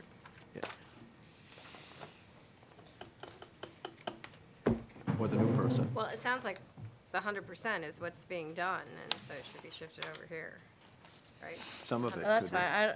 I really don't think it makes a difference. Like, I'm fine with it being here. It's just, it's always been split out, so we just kept it that way. But it Well, doesn't it's- reflect reality. Yeah, I think it should reflect more reality, and I'd be happy with a 90-10 or something like that if there are some occasional things that she does for other parts of the office, so we could do that. But certainly if the large majority of her work is done in the finance office, then this budget should reflect. I would have to agree that that's the way it is. And even if there was, if you decided that you wanted to limit overtime in the town manager's budget and eliminate that, Well, I don't think we did that. yeah, no, if you wanted to do that, what would Right. have to happen is that I'd have to take some of those responsibilities and have those done. The challenge is that it's difficult to isolate those responsibilities out and say, okay, from now on, you're doing this, this, and this. Not impossible. I think what the board is saying is have this reflect current reality from a time standpoint. Yeah, we can do that. Yeah. So do you want me to do that as my budget? Come back and have that reflected in my number, or do you want me to have that reflected so you can put that in your number? Well, we've already published your budget, so Right. the change would have to show in the board. We'll give you what that number is, Okay. or should be. There is an advantage to keeping, on the assistant, to keeping some of that split there, in that it gives you justification for going to that employee and say, I wouldn't switch 100% of it over, because come time for Megan to use that position with her department, there's justification, even if it's not. So I would err on the, let's go accurate, but not close it out, don't go to 100%. I think the 90-10 works for me. What you've got to do is, I think those folks really ought to look at it, because it may be a number that's no different than anybody else in the departments helping other departments. Right. I mean, if it's an hour or two a week, it's not worth Right. having to split And the hours honestly, up. it would probably just be easier if it was all here, so then I wouldn't have to split it out when I pay payroll. We wouldn't have to split it out when we do wages and benefits. That works for me. I retract my statement. Well, 'cause town employees are helping other departments out. Right. All the time. Rick's newly enlightened high-performance organization activity. I mean, people working together as a team. And if somebody has to spend 2, 3, or 4 hours working in the harbor department for some task, they're not splitting the hours out Right. that way. I mean, they're just doing it. No.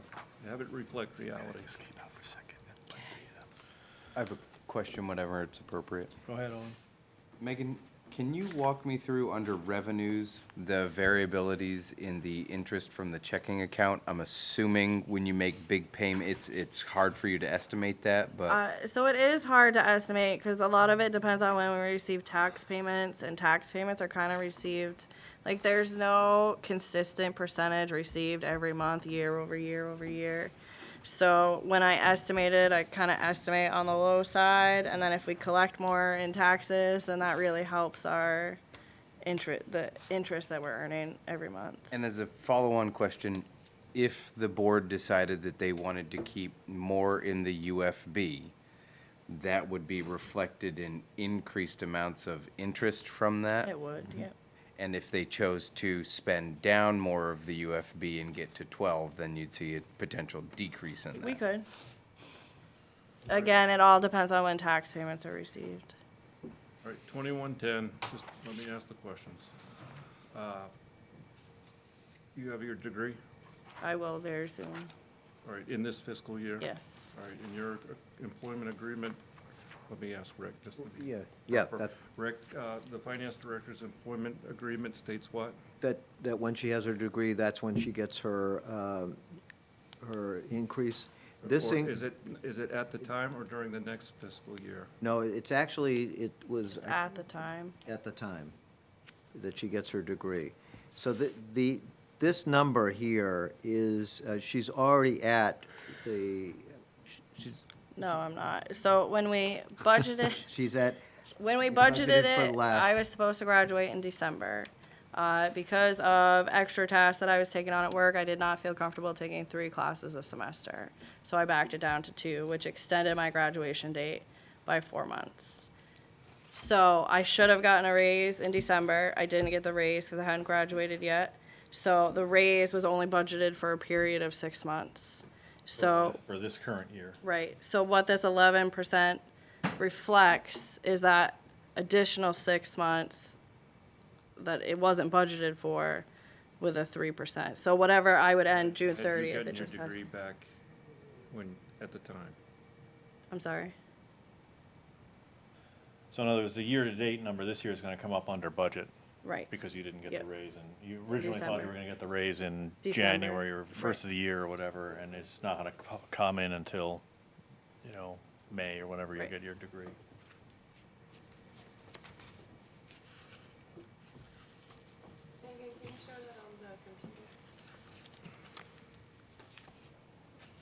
So what no, does the you're on the wrong contract, page. what is the increase in the contract? You're on the wrong page. It says 11, but it's not 11, right? It's 3% over what, it's 3% over the increase in her employment agreement. So what my ending rate would have been in June with 3% added. With 3% added to that. What's the rate in the what's the rate before the 3%? I don't remember. Well, 6 months of it is reflected in the 18-19. I don't have my, oh, I do have my computer.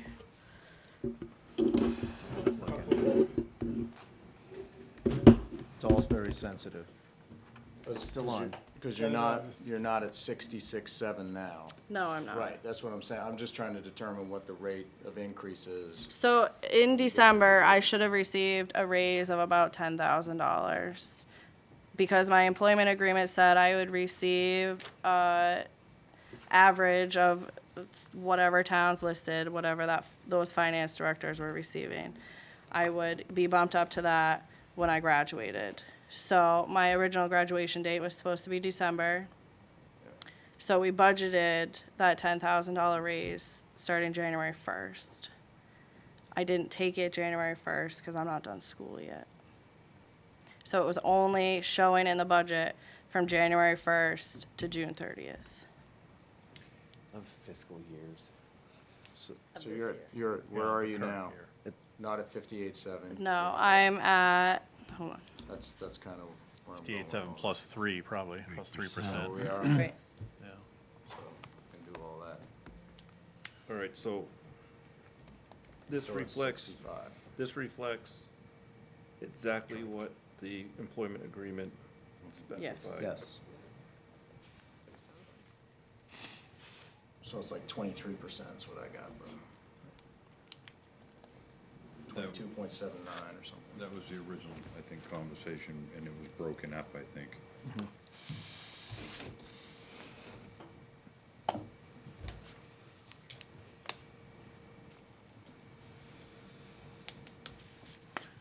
Anybody have anything else on this budget? If not, debt, page 247. These are ones that we don't have much control over. Insurance. Oh, did I skip insurance? Sorry, 137. Finding it I looked at the time. Right, don't do that. So easy to do, nobody wants to cover insurance. This is all basically estimates that come from insurance carriers.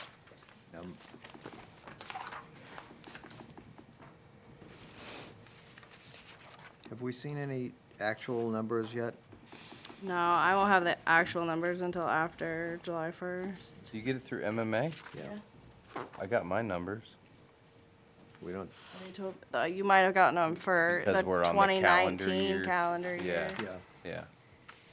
yeah. Any guesses on a dividend? No, what did we get this year for dividends? 5,200. 5,200. A lot of it really depends on your claims, and, I mean, we've had 4 claims this year already, so And how many did we have in the previous years? 1, Okay. 2, maybe. So you don't feel comfortable putting anything in there? No. No, it's one of those things, if you put a number in there, that could easily go away.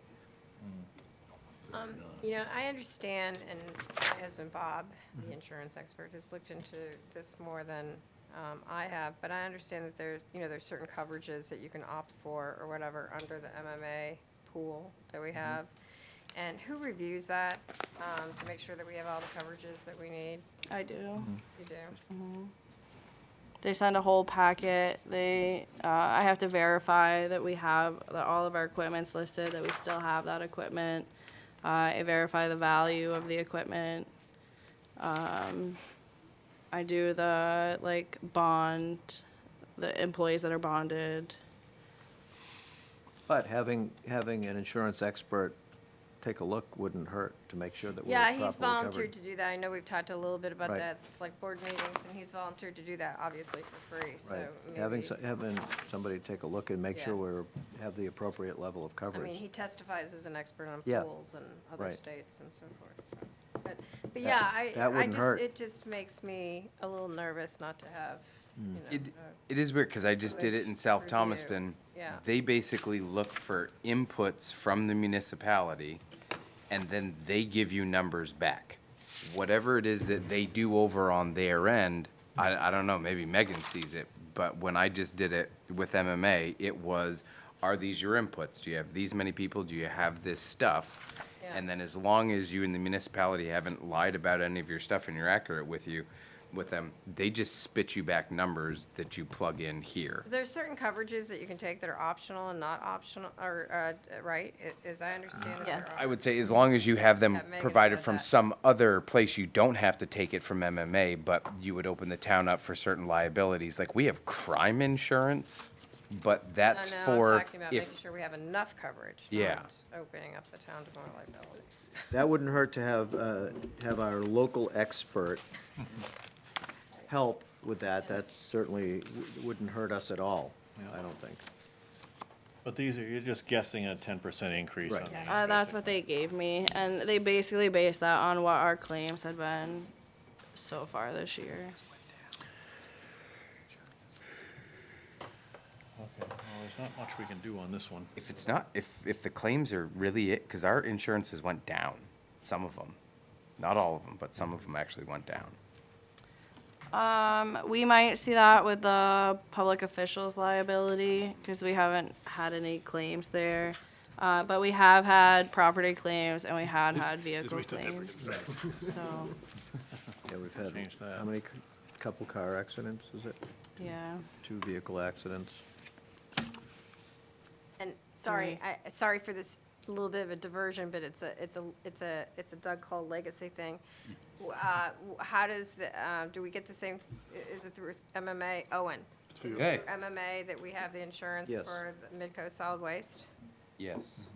And are we confident that we know exactly what's going on there? Well, don't answer that question. Yeah, I'm not gonna answer that question with any We authority. should talk, This is the wrong venue for Yes, that. we should talk. Okay. Well, I just want to make sure it's not the wrong venue in the sense that I want to make sure that anything that we as board members do outside of this select board that are part of our responsibilities as being on this select board, that we're fully covered. Oh, I see what the Okay. question is. Yeah, I when mean, you. I'm on the Midco when you Solid sit with Waste that because hat I'm a on, select yeah, board who's member. covering you? And so I want to make sure there's no gaps there. So it is he a didn't hear you. Rockport Select Board. I think we have addressed that before, shortly after I started, and MMA will cover you under Rockport for any umbrella in which you are officially serving the town of Rockport. Okay, well, that's one So of in the that things case, I'm you gonna would be, double check on. Okay. Is that volunteer coverage?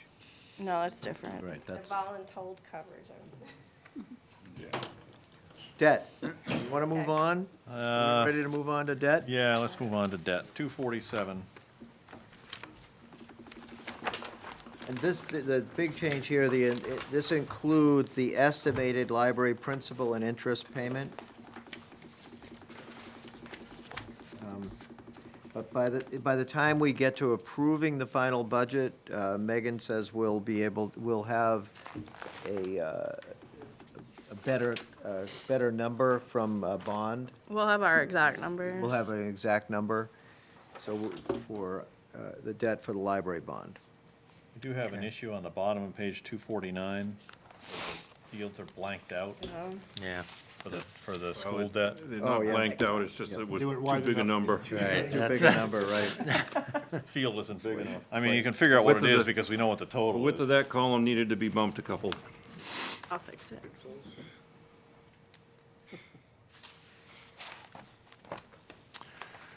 Okay. All the various Times 10 to the debts 6th. that we have are listed for those who are new to the process, but it's all pretty straightforward. This is all stuff that we're already obligated to pay, so it's not really, we can't change any of the numbers. Is there anything in there of our indebtedness Yeah. that could be paid ahead using UFB? No. I mean, the Toshiba copier, and That's not, Were you seeing the Toshiba? The lease. oh, in this page, on 249, outstanding debt. Usually general. they don't let you. Second prepay. we block. could potentially, because that's a lease agreement through Androscoggin Bank, but I'd have to look at the actual mean, lease agreement to see if we You know, can you've got prepay. a 550 truck that you know, I can't imagine that would be restricted. You'll have a lot of other things to spend UFB on. Well, yeah. If the interest rate is not as good, then there's no point in. Yeah, the interest rates we That is receive a are very tool low. that you use to help, There's you know, there's help you plenty manage of your other things budget, for you to so. spend There are UFB on. tools. You saw the list of cuts I made. Oh, yep. So are we ready for Any questions on county debt? fees? And then we got county and schools, which is page 255. Start with. So we're back on time schedule. Yeah, that's good. These are the county assessments. We have no control of these, really. And these are their budgeted numbers, so these won't be changing. So their budget's been approved. Yes.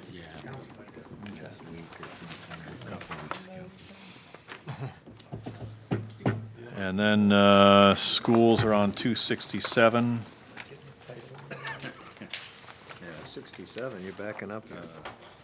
Oh, I No. got things clipped together. This is the school part of it.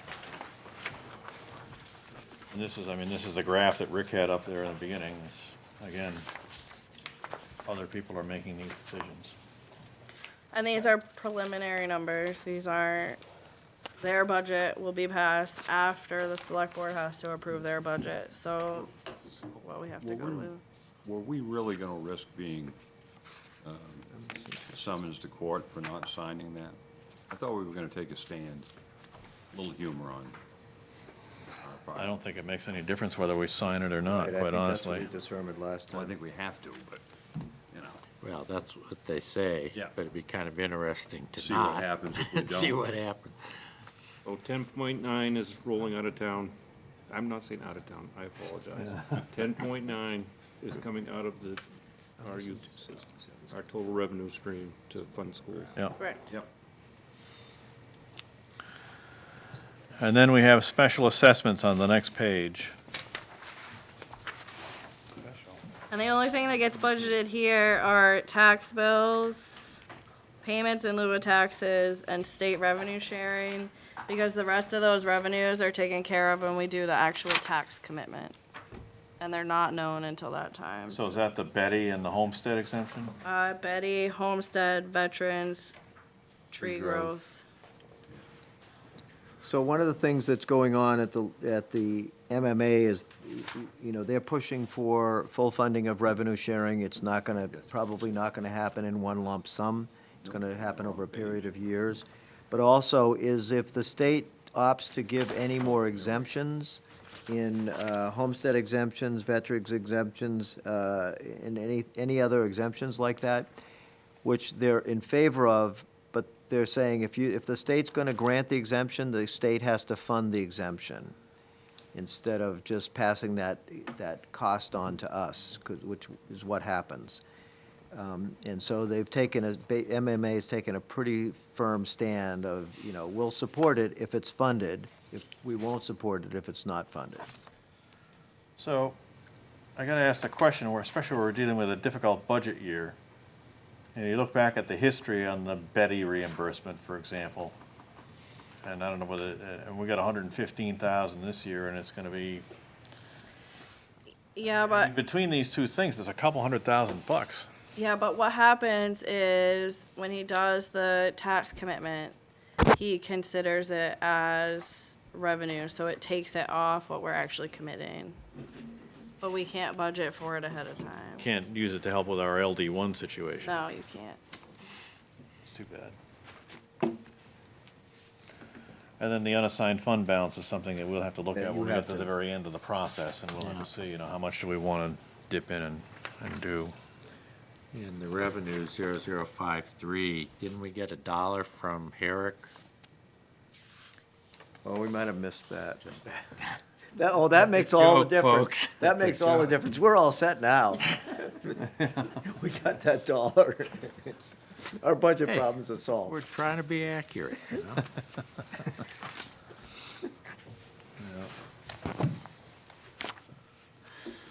Okay, How are we doing? I think that's where we needed to be finished up. Now, Doug, you mentioned earlier you wanted to take a little time to talk about, Well, I think we agreed that the select board at least, and we could do the same for the budget committee, if we each just gave 30 seconds on what our sort of philosophy might be going into the budget, and people still interested in doing that? if it's 30 seconds, I'm fine. If Yeah. it's 10 minutes apiece, then I No, think people 30 will. seconds. Let all one go last so we can all leave. Yeah, right. Yeah. Well, You will talk a lot. I guess Mine's I'd like 10 to put seconds. my 2 cents worth in here, and basically, last year, it was a pretty uncomfortable budget session. I know some of us really worked to cut the budget down to the bone. And coming out of that, though, I learned a lot, and I also learned the whole business about the school and the county, and it really, we talked about it earlier, how little control we have over so much of this. So we made an effort with our enclosure and our tax bills, my goofy little sign, to try to heighten people's awareness of these issues. And unfortunately, you know, there really wasn't a groundswell of interest in pursuing that.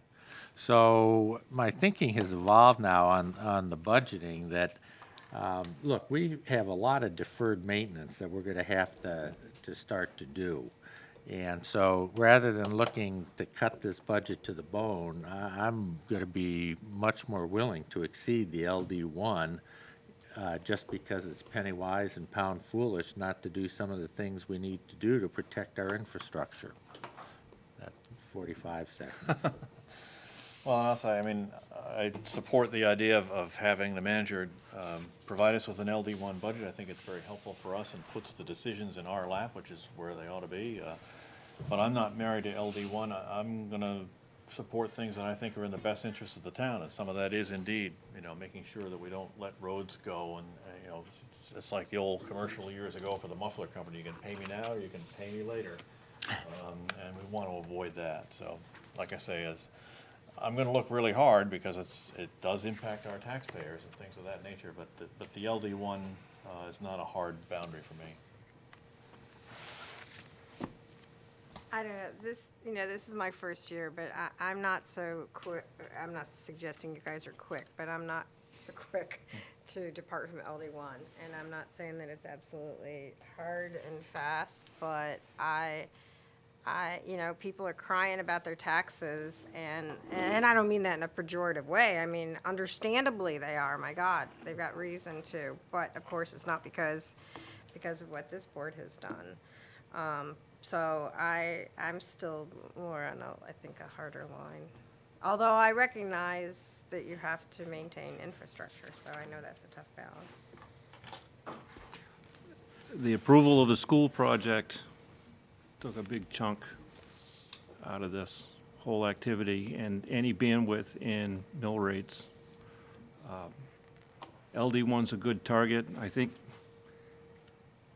if I had full control over how we do it, I'd be looking at the list of what was pulled first and have us say, what do we feel strongly has to go back in? And then we go through the budget and we say, what else can come out that might still be left in there? And we land on a number. I don't know how we're gonna land at LD1. I'm with you, it's a good target, but we've gotta look at what we're not doing as a result hard and talk about those things first. That's my opinion. Which is in alignment with Doug's approach. What are we not gonna do if we hit LD1? Last year's process was difficult, I'll give you that. But it certainly put the brakes on things and brought us back to that LD1 level. And I'm inclined to keep looking at it for this year as long as we can continue to pick away at our infrastructure and get it corrected sooner rather than later. Because a lot of the things on there have been on there for years.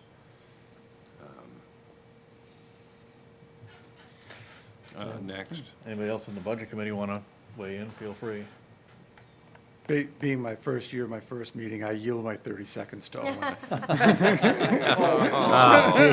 Oh, God. Thank you. I'll step in before you go.